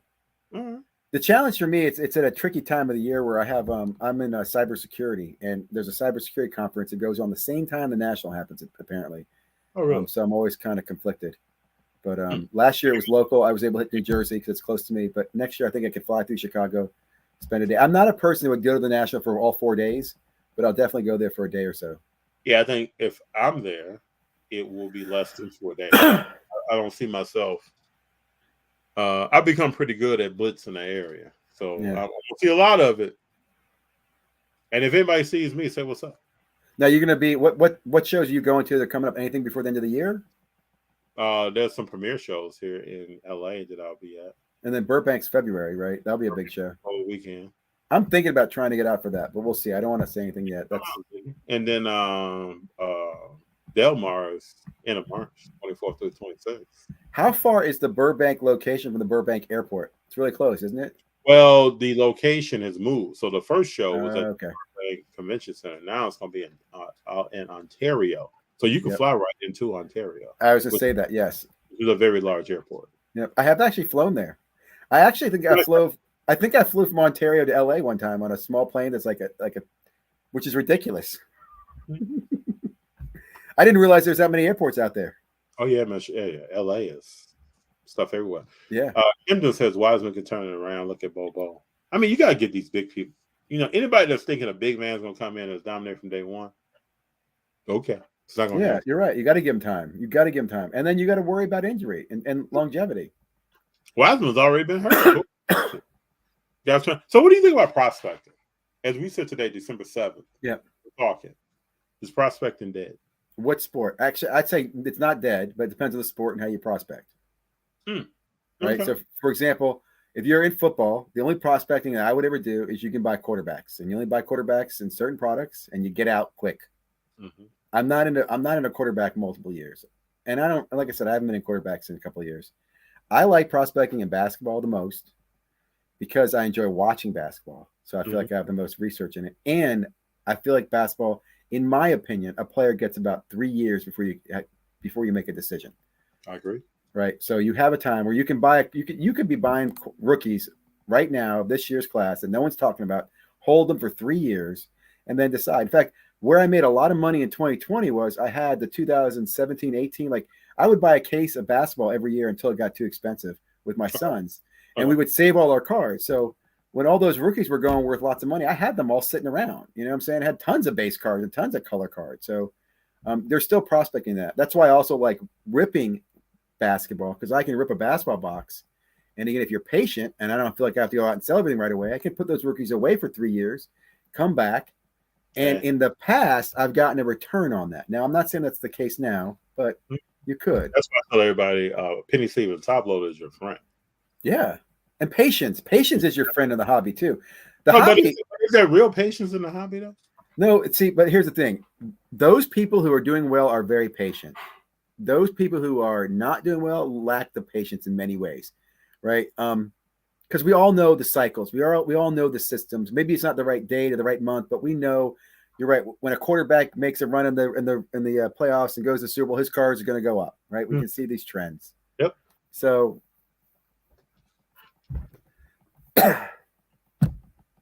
what do you think of Marvel cards, Zero Cool, trading card game cards? Yeah, so I love collecting stuff. I'm not just a sports card person. I love the idea that Zero Cool has. I have been disappointed on their execution. Like, why the hell did they do 2 releases and they've done nothing since then? And the 2 releases they did were very questionable. Like, you do Gary V, which I'm not really big fan of Gary Vee. I respect him, and he did some wonderful things, but that just like all that did was promote Gary Vee because now he's selling toys at Toys R Us's. You know that? Like, I don't understand why the hell did you do that? And the next one was Jackass, and then you did nothing. And then here's nothing that drives me crazy. You had the promo at National about Stranger Things, where I was like, hey, this is gonna be cool, but that's not coming out for another year. So with the Zero Cool thing, I don't understand. Like, I a little critical here. I think that again, Topps Fanatics is the worst run company in the sports card industry because I don't think they know what the hell they're doing. And maybe it's because of the acquisition, but up in the NFT world, they are on 5 different freaking blockchains. Okay. And I won't even go into that, but they don't know what they're doing. So I looked at Zero Cool and Jackass as market research. Yeah. Tell people this as soon as it came out. It's almost like when you got that friend that goes to the swimming pool and just puts their feet in the water, but they never get in the pool all day. Mm-hmm. That's what I saw that as. I saw it as, let me understand how people are going to take this. How's it going to be received? Will it hold market value? I mean, all that kind of stuff before we start doing other stuff.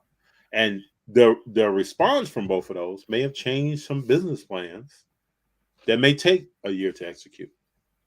Well, it's interesting. What I've noticed is you've noticed that other people have gotten a sports cards or cards, right? Like you saw the MetaZoo product, then you have the Disney product. So I think that Topps was too slow in that. Like they had this idea, but then when they went out and talked to other people, probably Disney said, well, why the hell would I license my products to you to make cards? I'll just do it myself. Could be, yeah. So I would say again, very poor management under, in my opinion, Topps and Luber. I don't know if you read his white paper. I don't think he understands sports cards at all. I really don't. I thought he put a lot of stuff in there that sounded nice. And and here's another thing I thought to myself, how many weeks do you think he took really writing that white paper? I just thought it was, I don't know. It was poorly executed. Even where they are today with what they're doing with sports cards. I don't know. What would you like to see Fanatics do? Well, first of all, Fanatics should get shit in order. Okay. And they don't seem to have any order. So when it comes to the production of the cards, right, they've had issues with Topps today, with whether it's the autographs being the wrong ones or putting the wrong stuff in Topps Chrome. And everything you hear is, well, it's Topps, it's not Fanatics, or it's the ownership's not there. Well, get your shit together and have some accountability and some responsibility. Okay, That'd be the number one thing. On the digital front, like I said, they're on 5 different blockchains. They've got candy, they've got wax, they got all this stuff. What the hell are you doing there? They have control of the player and the athlete. They should be giving us, the collector, the best experience. In other words, we should get better access to autographs, better access to memorabilia. They should be the ones that come out with player-worn stuff because they should be able to go to the Players Union and go, you know what? The hobbyists want you to put the goddamn jersey on. So they're not doing any of that. They're doing nothing, right? I feel like Topps is still sleeping. Even the Montgomery Club, which I am excited that they did that. Okay, and just to share with the audience, Montgomery Club in the past was a very exclusive thing. They'd open a window and they'd sell 100 seats of the Montgomery Club. And what that gave you was access to their products over the year, Topps' products, at the suggested retail price, which is the key. So if you wanted the Sapphire products like the soccer, baseball, you got it for $200. And these guys are flipping them for $1,000. And it was exclusive community. Now, they just this year opened that community up where now anybody can be part of the Montgomery Club membership. I'm joining that, but I'm skeptical because I'm hoping they do the right thing, right? What I've been promised by Fanatics is I want more consumer direct to manufacturer. That's what I want. I want to be able to get better experiences, better products. I want access to NT and all the wonderful stuff without having to pay some middleman who's sitting on the boxes because he's got, ancient allocation, extra money for that. Mm-hmm. So I'm optimistic Fanatics will get there. I think they need to cut a lot of fat out of the way too. I'm excited with some of the distribution changes they've made, but at the same time, I'm like, I don't know. Seems like business as usual. At the same time, I'll tell you who I am impressed with. I think Panini's doing a great job for the fact that they really got kicked in the balls and they're losing the 2 most lucrative licenses. They're still navigating and still putting out stuff and still doing stuff. So, and I'm not a big Panini fan. Sometimes Panini pisses me off. So you think Fanatics is acquiring Panini? No. At a business decision, the only value that Panini has is the license. That is it. Yeah, that's what you're buying. But that's what I'm saying. So why would I pay for the whole company? I don't need, like everybody says, well, don't you want NT and Prism? No, the names don't mean as much as we think they do. Okay. If they go away, that just makes the older ones more valuable. And that's fine with me, right? You'll have some passion to, they don't make NT anymore. So don't tell me we need to keep NT or the brand. The only thing they need are the licenses. And Panini's not going to sell licenses for cheap. Also, Panini is a global company, man. They're doing well in the sticker markets. They're doing well in other markets.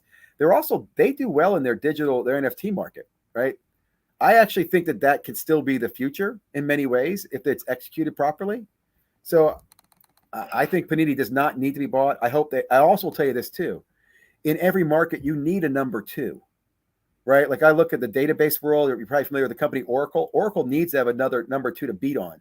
So if Fanatics bought Panini, well, who's freaking number two? Upper Deck? So they kind of need the market to be there. They need competition. There's not a good reason, in my opinion, for Fanatics to buy Panini. Even the licenses, like they're fine waiting it out. Like, right, I'll give you an example.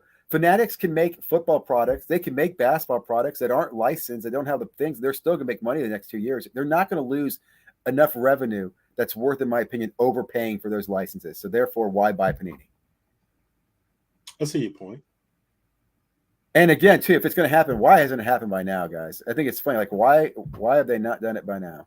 Yeah, this negotiation process must be bananas. And what do you think the negotiation process would be like? The valuation on Topps was what? I think, was it half a billion? Something, it wasn't, right? Which I think was ridiculous when you think about it. Is it ridiculous? Well, look at their earnings, man. Again, I'm not going to go into this too much, but we're talking about value, estimated future growth. I think their earnings are around $50 million a year or $150 million a year. So you're giving them a 10x or 5x valuation on a card company? Mm-hmm. Here's another quick question for you. I saw the notice today that Fanatics got $700 million of investment money, and they have a $31 billion valuation. I'll be honest, I don't understand that. I'd like for someone to explain that to me, because what that means to me is that Fanatics went around to a bunch of VCs and said, hey, give me $700 million in cash, and I'm going to give you equity that has a future value of $31 billion. But it's not a real value. Like, they can't get $31 billion liquid. Am I wrong? No. I mean, that's so that number is very manipulating, right? You see when they talk about, Fanatics is a $31 billion business. If someone says The Rock is valued at $35 million. That's a manipulated number, man. When you say something's valued at something. But public companies have valuation based on market cap, right? Like Cisco's market cap is the outstanding stock based on the number of shares, the share price. Yeah, but you're still estimating the future value of the share price. I know, but that is its market cap. That's its market value, right? So like Apple's the number one. I think Apple are good. One of them's the number one valued company, and that's because they're public. One doing some analysis may estimate future value in two different ways. No, I'm not arguing that. I'm just saying I don't understand why we're giving Fanatics such a high future value. I don't know. I don't know. Like I would. Fanatics is talking about doing much more than cards. They're going to do gambling. Oh, we're going to do gambling. They went out and purchased several different clothing lines. They're talking about doing a bunch of stuff. But gambling, I think, is where they're going to make their money. In fact, I think that's something we should talk about. We could talk about, right? Like, I think gambling is the core of what makes sports cards happen. Okay, like for example, if you went for certain people, well, I'll put it this way: take out all of the numbered cards and just make a product that they used to make in the 1980s, right? They just print it out and even tell us the number. We're only going to make 10,000 of these packages, and that's it. There's going to be 10,000 cards are all the same. Do you think that product sells? I don't think so. And the reason it doesn't sell is because there's no risk of gambling to get a chase. Every card manufacturer since the crash of the .com or the junk wax era has used gambling to sell their product. It is a core piece of the product. You can say gambling or rarity.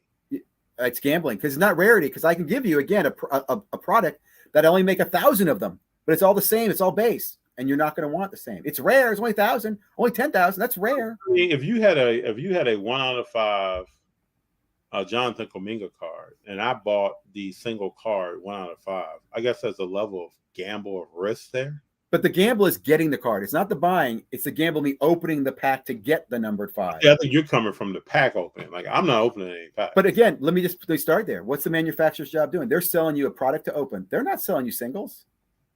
Panini, Topps, and Upper Deck aren't selling singles. They're selling you boxes.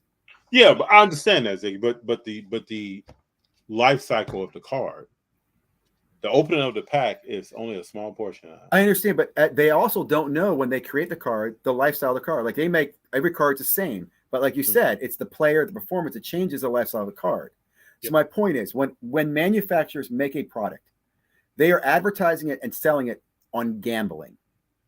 I think that's how you want to word it, but that's not how I think about it. Well, I know you don't, but here's another piece of evidence to support that. In Canada, the only way you can sell sports cards is you have to include a little math equation on there, because since they don't put stats in it, Canada recognizes sports cards as a form of gambling. So you have to take I forget what it's called, some type of test, and someone can correct me in the chat or whatever. But Canada recognizes sports cards are gambling. In the United States, we are selectively deciding not to. Like fantasy football. Fantasy football is a form of gambling. Is it not? No, but what about if you're in the league and there's no buy-in? Like you just join a league and the league is free. There's very few leagues like that you're right there. That's the exception, but that's not what the fantasy football companies are selling you when they make the product. They know that there's a gambling. I mean, I'll put it this way: when the company makes a roulette wheel, the manufacturer makes a roulette wheel, they know that's probably going to end up at a casino. Yeah, I get that. It could be at a church for a community event that's the charity. I know I may be atypical because I use research and eye tests to limit risk. And you're talking about coming straight out of the pack, which is the ultimate risk. Well, I'm just saying, here's something I have a feeling on. I feel like, and I have 4 kids, and all of them have been in sports cards, but I feel like sports cards exploit children. I don't know if kids are as big into sports cards as we think they are. Everybody says, "Oh yeah, kids into sports cards." Kids will naturally come to sports cards. We all do, and I think it's kind of a window. And I think most of them come into sports cards because it's the time they enjoy with the person in the sports cards. Right? There's always an exception. I agree with that. But I feel like I don't like hearing people that say that all the time. Well, I want to get more kids in the hobby, so I'm giving them mystery packs, or I'm bringing them in. I'm like, what's your intent there? You know, why? I would say just like anything, though. You have to have young people involved in something for it to continue. Yep. But naturally. And I think it will come naturally. And I also think a child being involved in it for 1 year is enough that can last them their lifetime. I don't disagree with that. You know what I mean? Like, and that's what I think special about sports cards, right? Like all my kids have been in it and they're all done with it. They don't as into as much as they used to be. They're more about the money. Mm-hmm. But I know 20 years from now, they're likely to pick up sports cards with their kids because of that 1 year they spent with it. And that I think is what precious. And I don't think we need to force kids like, oh, you got to be into sports cards, more programs for sports cards. Well, I would think anytime you're forcing someone, if I'm showing up at Junior's games and he say, but Dad, I don't want to play basketball, and I'm forcing him to play basketball. That's a disconnect. So anytime you're forcing someone to do something. Well, not forced. I guess when you try to say you're doing it for the kids, I'm always wondering why people talk about kids sometimes. Like to me, sports cards are very much a gambling adult activity. And I think the target market for it as well is 20-something-year-olds. I don't think it's under that. If I'm Fanatics, Upper Deck, I want 20-year-olds because they're likely to have more expendable income. They're more likely chasing sports. They're going to be in the fandom. I go to shows, though. I see a lot of people that aren't 20. I know you see a lot of older people, right? No, I see people that are well under 20, spending money, walking around. But I don't think that's just LA. When I've been to Chantilly, that's the only show I've been to recently. I would say there's not many kids there that I thought that I would see. And when you see kids, just about the East Coast, what is you that? see? I don't know. And when you see kids, they're normally with somebody. And I know and I often feel like the kids being used to get access to something. If that makes sense. You mean like they have the kid walk up to the table? Yeah, like, hey, there's a drawing. Hey, go over there and get this for me. Or there's an autograph. Hey, here, son, go get the autograph. I see a lot more of the kid being used for that than I see the kid actually being organically into it. Well, I'm just going to let you know, the Bay Area, San Diego, and LA are the 180 from what you just said. Yeah. That's interesting because, like I said, those are ran by, when you walk in, there are young people everywhere with themselves. They're not even with them, though. That's cool. That's good to hear. Yeah, they do their own thing, and they have their own cars. They know the values of them. These people are doing research. They just don't. You ask them really, because I talk to a lot of young people. Why you buying that? They'll start telling you about the player. Yeah, there were a lot of young people at the National. I imagine. You know? Yeah. But I'd say some of the regular card shows, I don't know. I didn't see that as much. But anyway, like I said, I think there's a difference sometimes between, from when I talk to people, there's some subtle differences between East Coast and West Coast. Anyway, like I said, if you go back to, I'd love to see the manufacturers come out with a standard product, just like they did back in the 80s, and then tell us the print run. You know what I'm saying? Make the Topps series. Hey, we're going to make 10,000 of these. That's all it's going to be made, and make them and see how they're taken and see how they're brought in. Because I don't think they would do as well. Their collectors might be interested. In fact, as a collector, I'd love that because I'd have a set for the year and I'd know how many are made. It'd be great. In fact, I don't know why Fanatics doesn't do that now. Well, sometimes I think about if you did do something like that, it would be easily accessed by young people. That you don't have packs that are valued at all being sold at a high dollar amount that they probably can't afford. But again, I don't know if kids like my kids, when my kids were into cards, they wanted the higher value cards because they knew there was value in them. They wanted Excalibur and they wanted Prism. How do they pay for them? And how they want the values because at school they higher trade value. How they pay for them? They had their allowance at the time. And at the time, we didn't know. Like, I'm talking 2014, 15. I'd give them money. They'd buy cards at retail stores. And I had no idea. In fact, I remember going to a retail store and being blown away at Target that I was spending $35 for a pack of Excalibur cards. I remember talking to a friend. I'm like, how is this possible? Why is this so expensive? But this is what I always say, right? There are a lot of kids out here who want to buy cards. They don't have any parents giving them money for cards. I agree. I think the hobby just forgets those people. I agree. And I think there's more we could do there. Mm-hmm. And this is why I go back to what you talked about. Cars coming out that may have a higher print run, but this kid who's cutting grass or doing whatever they're doing to legitimately make money and they're interested in something, they can afford that and they can get an interest. But I think they want the good stuff, right? They're not going to want to, like, one of the things I talked about on our channel. If I can afford the good stuff, I'm gonna get what I can get. Here's what I'm thinking. I think you're absolutely right. Like, one thing I think is great about sports cards, they can teach you business, right? Mm-hmm. Why aren't more organizations making cards and the process of accessible to kids? And what I mean by that is, a kid today, if he gets access to a card, you tell him, hey, it's worth $100. What's he gonna do? He's gonna get $100. But if you show a kid, hey, this card's worth $100, but if you grade it, or if you sell it here, if you trade it, you can do this. If you show them the process of a business and teach them how to do a business with it, would they not do that? I think they would. But I don't think we do that with kids. I don't think we encourage kids to do that. I mean, we could say, why don't they teach business practices in inner city schools? Well, I don't know. That goes along with what you're just talking about right now. Why doesn't that happen? Because it's about access? Is that why? I mean, I don't know. I don't know. But you're right. I mean, I came from the inner city of Chicago. Yeah. It was a life where I've obtained knowledge over time. But when I was 8 years old, I wasn't thinking on that level. Yeah. Nobody influenced me. Nobody came with that information. And most information that I have acquired over life, I've reached out and acquired it myself. I haven't seen it. Right. I haven't seen it in a book in school. It was never in a class. I don't know the answer. I don't know how we get more kids to understand the value and education of it. It's one of the biggest questions of the hobby. One thing I would recommend, I like ComC. Mm-hmm. And the reason I said that, because I used to have my kids using ComC. And the reason I did that was we would open packs. We'd send their cards to ComC. I didn't let them know there was other ways to sell things at that time. And then they'd have to patiently wait. Then they'd go and they'd list their card and they could sell it and they could buy new ones. That worked for a short period of time because they were learning buying and selling until they realized they could make more money. They could sell it on their own, and they didn't want to sell the cards to ComC, and they didn't want to wait for the ComC to process it and stuff. But I do think that's a something you could do is open up a little ComC account with your kids. That would be cool. You get a blaster box, open the blaster box, and help your kids send the cards to ComC. Wait and show them how he comes in there. He lists them. So there are some tools. There are some.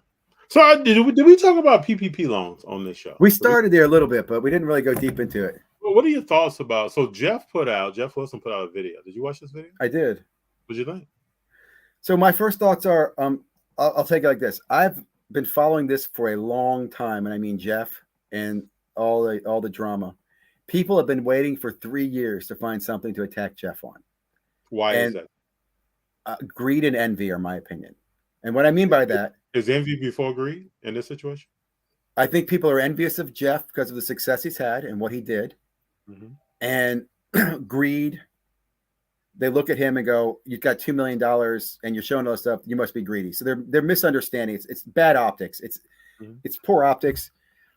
What bothers me the most about it is the worst thing that Jeff has done is he took out some PPP loans and gave out some bad advice. I'm fine with that. I like Jeff. Mm-hmm. And I'll stand up for Jeff because there are a lot worse people doing a lot worse stuff in the hobby, and I'll leave it at that. I'm just trying to figure out what did he do? Well, I don't understand why Sports Card Radio is going at him this hard with this. Like, I'm wondering to see how long this will last because I think most people, like I saw because of Carlos. I don't think this with Jeff is going to last that long. The what? You don't think? I think it's already over. Yeah, I don't think it's going to be a big a deal because I think most people understand it. They're like, okay, this is stupid. PP, whatever. Mm-hmm. Also, like, I'll give you an example. I know people who didn't take it who look back and go, "Damn it, I should have taken the PPP loan." Right? So I don't know, man. I know some people have dug into, well, he took this amount of money.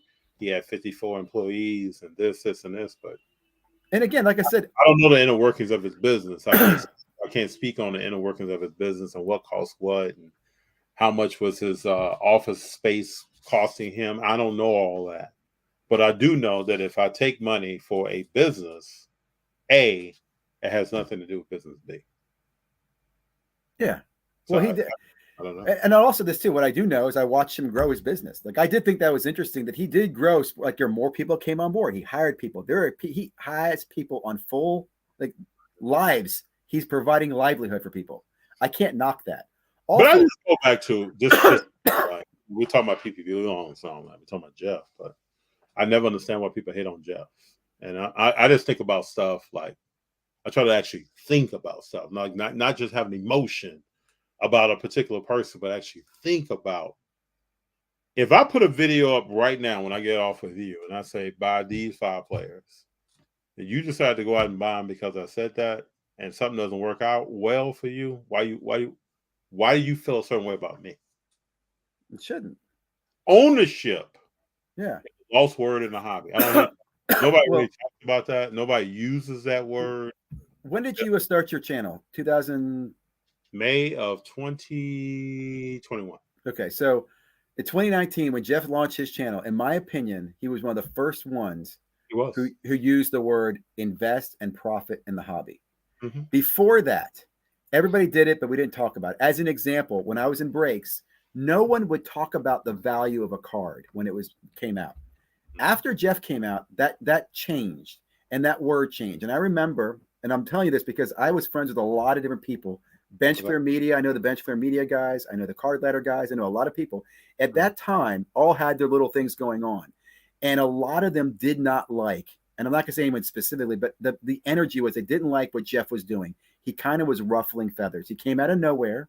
He launches his channel, and then he launches his data tool, right? And I think that ruffled people's feathers because some of them were like, well, why the hell didn't I do this? You know, he's not something special. And let's be honest, he does not know sports cards very well. He was very, very naive in many things he said. In fact, if you go back to his videos, I remember writing on his videos, calm down. You don't know what the hell you're talking about. Like he's recommending everything.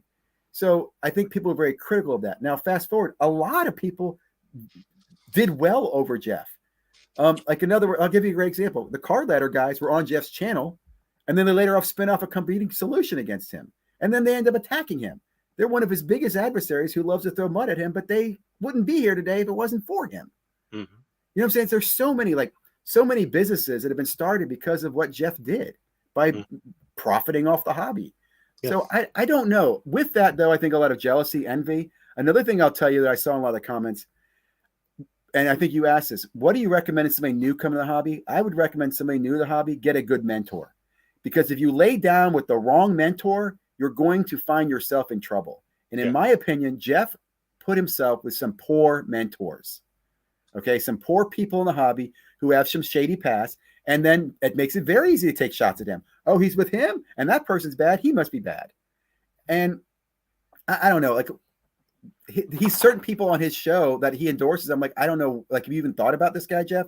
And clearly, I don't think he does the research. I don't think he knows. I think he's just naive, ignorant, whatever it might be. But I don't blame him. You know what I'm saying? Like, I appreciate what he's done.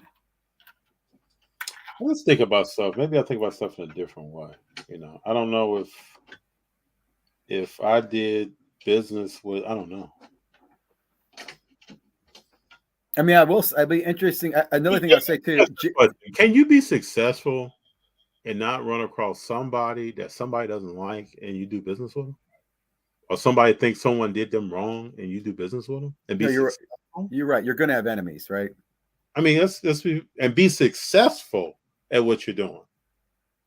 I've never name me one person that has done that. I'm going to take it. Mother Teresa. I think you're right. There isn't anybody. And I say the one thing about Jeff, I want Jeff to help make the hobby better. And the one thing I thought he kind of did, remember when the whole scam or the story came out with the holograms on the boxes could tell you about the kaboom? The fact that he brought that up to attention and he brought it on his channel and said, Panini, we need to hear from you. That to me is great because he has a loud enough voice that you think would rattle enough attention to get something to happen. But what happened is that is no longer important. That news is gone. Now we're all concerned about Jeff and his PPP loans and not concerned about something that really is important, which is. Has he done something shady? Not that I found. Do you know that has he done something shady in the past? Not that I found. And again, I'm not researching it, but I haven't. And I tell you, other people have. Did you see the video today? The big video today is that his wife apparently is more successful than he is. And just so people know, like I don't even know. Like I see Jeff, I talk to him. I don't do anything with sports card investors. I don't have any skin in the game to make the statements that I'm making right now. Yeah. But I'll just think about stuff. I don't know anybody that's been successful who may have done business with someone that Ziggy may say, oh, that person did something to me I don't like. That's what success is. Yeah. You're going to start being around a lot of different people and having influence and having business connections with someone that may have done something 15 years ago that people don't like. No, you're right. Imani, let me know what you're saying here. You can either be, let me know what you're saying. Yeah, I just don't know. I mean, I don't know. And if people do, and if people are doing things shady, it will see the light of day. I mean, I just don't know. I don't know how. But I'll tell you, people don't care when it sees light of day. They don't care. Like I saw what's Retro Hoops talks about the hobby is going to remember this stuff. The hobby does not remember anything. It really doesn't. Mm-hmm. I mean, the PSA trimming scandal was only 2017, 2018, and no one seems to care about that. PWCC, I'm not a fan of those guys at all. I'm shocked that they're still in business. There are so many. Again, this hobby will continue on and on and on and on. You said that's another thing you learn. You just realize, hey, it is the way it is. You either accept it or don't. Let me just read something here. Let me read something here that I think most people forget. I don't think you and I forget about it, Ziggy. I think most people forget about it. So hobby, the definition of the word hobby, all right, is an activity done regularly in one's leisure time for pleasure. Mm-hmm. I have a lot of hobbies. So I think for some people, this is not a hobby. It's not a hobby. That's a very loose term. We can say that. It's not a hobby. Oh, I agree. You're right. Some people prey on hobbyists. In fact, let me give you a short story here. My mom is trying to buy this Christmas ornament off of eBay, and it's a very unique Christmas ornament. It's old. It reminds her of her childhood. And she went on eBay and she sent this person a story, saying, "Hey, I'd really love to buy this thing. Blah blah blah. Any chance you'd negotiate?" And I said to her, that could be a mistake. I said, because you have two types of people in the hobby. People who are actually there, who it really is just something they do and they love to see joy and they're going to, hey, you know what? That's great. I'll send it to you. And there's people who profit. And there's people who go, oh, you want it? I'm going to double the price. So that's the challenge of the hobby. People take advantage of other people who, you're right, it is our leisure time. And they know it's your leisure time, so they exploit that leisure time. And that's, I think, what makes their leisure time while they're saying the word hobby. But it's not. It's their business. That's what they make a living off of. They make a living off the hobby, which is fine. I mean, I just think we need to be more. We need to realize the hobby is it is a hobby for others, and for others it's not. It's a ferocious business. But you're never gonna hear anybody say this is not a hobby for me. I've never heard anybody say that. I've never heard any business owner say this is not. That's a good question. That's a good question. You're right. But I think they're misrepresenting. I don't know, man. So Imani 256 says you can either be great. I want to leave this up here for a while. Or you can be safe. Real deal. Or you can be safe, but you can't be both. Interesting. And I don't care what you're doing. I don't care if you got a shovel and you're digging ditches and you dig the best ditches in a shortest amount of time and you charge the least amount. Somebody's gonna roll up and say, "Why are you undercut me on price? Why do you have less people working than I do?" You can show up to a job, man. I remember in high school, I showed up to a job and started working at a grocery store in the deli. And people who have been there 15, 20 years, like, this dude's out working me. Why are you working so hard? You be on break in the break room. You trying to impress somebody? I'm just a young 16-year-old kid trying to pay for prom, man. Yeah, different work ethic. Yeah. So I mean, Imani's speaking, but I don't, and I'm not, like I said, I'm not. I just speak what I think, how I think about stuff. When I talk about Jay, I just look at him and what has the dude done? Like, what has he done? And if he did take out PPP loans for $2.2 million, it's great he has the ability to do that. Right? Yeah. So then we're going to say, man, he paid for the LeBron car with that money. But did he? Is there a paper trail of that? And there's not. America, let's just be for real here. If there's no paper trail, it didn't happen. Did you see? I don't know if you watched Because I'm Carlos. He did a video on this same topic. Did you see that TB12 took out a PPP loan? TB12, Tom Brady's company, took out $1 million PPP loan. And if you have a small business, like, and you have people that you're trying to keep employed, why wouldn't you? Yeah. And again, that's what and I'll say this too real quickly. If you look at the global economy right now, as bad as stuff is here in the United States, we're actually one of the stronger economies. The rest of the world is struggling. So all that PPP money and all that money, I'm not saying it was a good, but it has kept us where we are. Now we're in an inflationary period right now, but our people aren't starving. We're not standing in bread lines right here. So again, I'm not going to condemn any people for PPP loans. Hey, I'm just going to say this. When you see this video and you think that you have a different thought about this than what Ziggy and I have shared, put it in comments. Because I know him and I both will read those comments. Yeah. I want to hear what you got to say. Yeah. But when somebody says, hey, it's fire over there. Okay, so then somebody grab the water hose and put the fire out. Is that still a fire? Did the fire burn itself out? A lot of times we just start talking about stuff. And that's why on this channel, I don't even talk about this stuff a lot of times. Yeah. Right? Well, good research. Like you said, if you research. I'm spending time looking at something down the road. I'm not really spending time on what did this person do? Like Kendra said, real talk. I mean, that's what I'm about. Yeah. It's hard for me. Like we talk to them. That's why I want to have you on, Ziggy. Because people say, well, FD, you don't talk about positive stuff, man. That's what I used to get. That's what I used to get when we first started. Man, you're positive.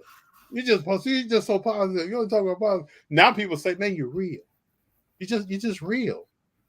This is how I thought about the hobby since the first day I got into the hobby. I've been to shows where people get into arguments about stuff, about autographs or about the card or about this, that, and the other. You know where I'm at, Ziggy? I'm walking right by. I'm on my mind. I come in on a mission. Me and my son and I go to shows. We talk about the strategy. I give him the strategy when we get in the car. I go into the show with a strategy in mind. I'm not about all this other stuff. I'm about this. Yeah. Now, if someone asks me my opinion, or if I get somebody on like you that I know I can dig into stuff with and want to start talking about some stuff, yeah, I'll talk about it. But I'm going to give you what I'm thinking. Yeah. And I'm not about running because somebody said fire, I'm running. No, when somebody says fire, I'm probably going to stop, think about how many feet is it away from me? How fast is the wind blowing? Yeah. How is it moving in a direction? And do I have something to worry about? Yeah. Has someone called 911? That's what I'm thinking about. I'm not running. Yeah. And if other people think another way and they want to run, more power to you. Yeah. Well, again, I think about all the positive things that come from this community, right? We did not have, like, before 2020, I never heard directly from Panini, Topps, or Upper Deck. Never knew who they were. Now we get conversation from them. That's great, man. I mean, I'm not a fan of PSA, but I commend the fact that Nat even responds to people. We're very fortunate about that. So, you know, I guess it's about finding the right buttons to push, pressing the right buttons in the hobby. And there's good stuff. There's good people out there. Tom brings up a point here. If there's a fire, is it just making my dinner? Like, yeah. What is it doing? Yeah. That's a great point, Tom. Yeah, some fires are good. I mean, I don't know. But, you know, I talk to people, and it's good to know information and know what's going on and know if there is something happening out there. That's good to know. But, I don't know. So what's you're mainly basketball and football? Do you don't like the baseball stuff, hockey? No, I get into some baseball. Baseball to me, we talk about gambling. Baseball is just like, you don't know. How about soccer? Did you play at all with soccer? No. Soccer? I had a goal this year to get into some soccer and do a little more research on soccer. Mm-hmm. That's probably going to roll into a little bit more of 2023. I try to be calculated, man. I'm not an impulse, oh man, walk the show. And like I went to the Mint, right? Last year. But no, earlier this year, not last year. The spring. Yeah. I'm walking and I buy Anthony Simon's Prism Auto card. Yep. I think for like $120. I showed the card to some people at the show. People were like, who's that? Now you're looking good. This dude's balling, man. Yeah. This dude was balling last year when Dane went out. Yeah. And I asked for several of those people, do you watch Portland? This young man came straight out of high school. Yeah. He's going to be good. So we talk about giving players time. Look where he's at. He was his fourth year in. So I just look at stuff. Yeah, third or fourth, right? I'm trying to think of something. I think from starting this time, I may have approached things differently. And I'm not trash talking someone else that thinks differently than that and approaches it another way. I'm just giving you a different way of thinking. I don't know if I would accomplish anything in my life by just running. Yeah. It's funny. I'm similar, but I like to buy the product and hold the product and then chase the rookie. But you know, but the beauty is, bro, this is the hobby, man. You do it any way you want. Any way you want. And I'm not knocking you for buying product. And I'll go back to patience. Like I'll buy product at cheaper prices I can and I'll wait. Mm-hmm. You know what I'm saying? I'm patient. But you know, most people buying product is not doing what you're doing. So you're right. They're ripping it. They're ripping it immediately. And then they're trying to sell it and flip it right away. I also like I said too, I also rip with my kids. I like my doing kids open with my kids. I just think that's so much fun. That's why I'll tell you too. One thing I'm gonna be doing more of, which I know people think is absolutely stupid, is I'm gonna be doing Panini NFTs more in 2023 because I realize I cannot afford the product, but I like the cards and I can basically chase them in the NFT format. So to me, I'm gonna start doing more of the Panini NFTs instead of doing the products. So this is another thing. We talking about long-term thinking. And it's a collector's thing. There's no play there. There's no investment there in the NFT. There's nothing there. Yeah. Right now, Utah is beating Golden State 111-104 with 6 minutes, 47 seconds left in the game. So if Golden State loses this game, okay, they lost. But what did these guys, this is how I think about the hobby. What did these guys learn tonight? There's no greatest shooter all time on the court. There's no Draymond on the court. You running with Clay, so you got one vet out there with you. Yeah. What you learn? They're learning to play. They learn to win. They learn to win. Learn to come back. Adversity. Yeah. Yeah. They learn to stick in there with another team who has the stars on the court. So now when you see them in June, you're not tripping. I know. That's what I love about the basketball season too, because this is a chess game. Mm-hmm. I mean, many of these teams are just looking at, I got to make the playoffs and I'll win from there. They don't have to, you don't have to have the number one seed all the time. And see, the only reason I want to tell the Simon story, because I want everybody out there that can hear me. If you do your strategy and you find a player that's balling out, other people aren't talking about them, make your move. Yeah, exactly. Don't worry about, do I have to cry with me? Make your move. Yeah. And like Ziggy said, put that someplace, sit on it as long as you want to, and then watch everybody catch up. Yeah. And then to me, enjoy the hobby.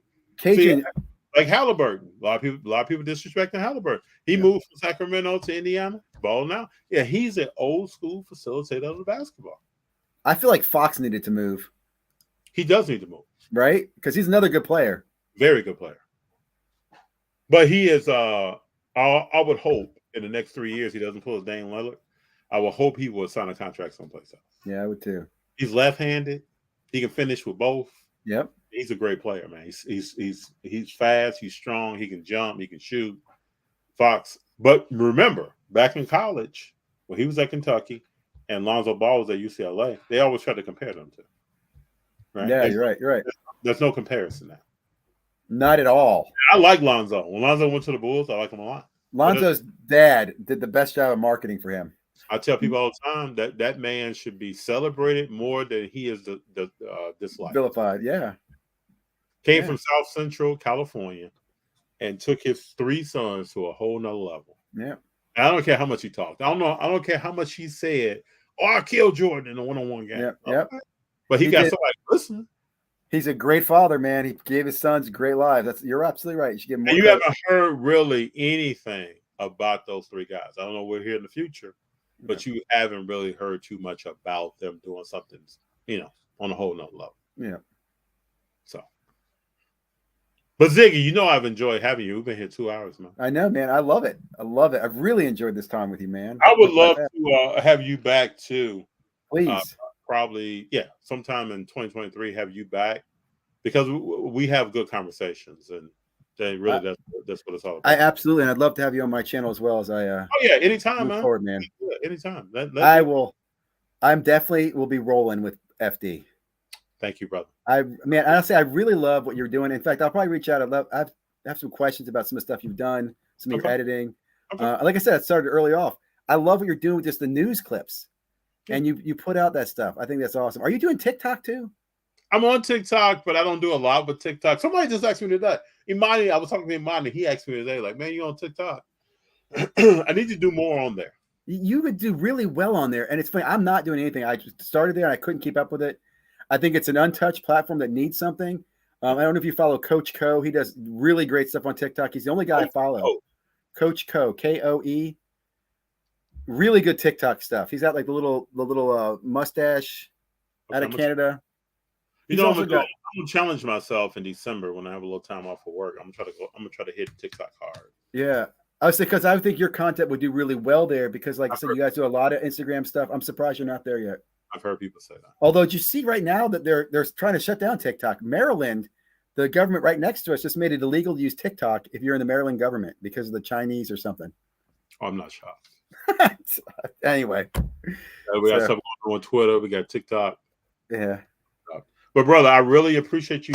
You don't know how much. Thank you, good man. To have you on here and have a conversation with you. I was sitting. What's today? Wednesday. Yep. I think I hit Number you 7. like Saturday or Sunday, something. Yeah, like that. And I was like, absolutely. Yeah, I was sitting thinking and we started talking we need to have Ziggy on, and I started looking at the calendar. I was like, I don't need to really wait. I'm gonna hit him up and see if he wants to come on at a time other than Mondays. So I really appreciate you, sir, being flexible, coming on here. I respect you a lot. And you're a person that I feel is like me. We can have a conversation. We don't have to agree on everything. Exactly. But we respect each other to listen to each other and have a conversation. And through What's the Play and What's the Flavor that I run on Sundays, I want to bring more of that to the hobby. So I like talking to people. I'm going to be on AIH's show. Awesome. In January. I like talking to different people. So if anybody out there is running a show and you think, hey, it'd be good to see FD with that person, I want to talk to that person. Absolutely. I'll tell you what, there's a lot of small channels I'm going to recommend that go your way to reach out to you that I think you'd be great with. Please send them to me. Great research channels. I'm not one of these people, man, that's into how many subscribers you got. Yep. What kind of I'm saying? We have? I love that about your channel. I love the fact that you're very open. Like I said, you have different groups, you have everybody on your show, man. So I love that. And I listen to you a lot. I don't always comment. Sometimes I feel like I like to lay low. And sometimes sometimes you hit me up though. Sometimes I see you up. And listen, reach out anytime, man. Anytime. I appreciate you. Thank you very much, guys. Everybody have a great night. Really had a great time being here, man. Ziggy's in the house. Appreciate you, brother. Take care, guys. I'll talk to you soon.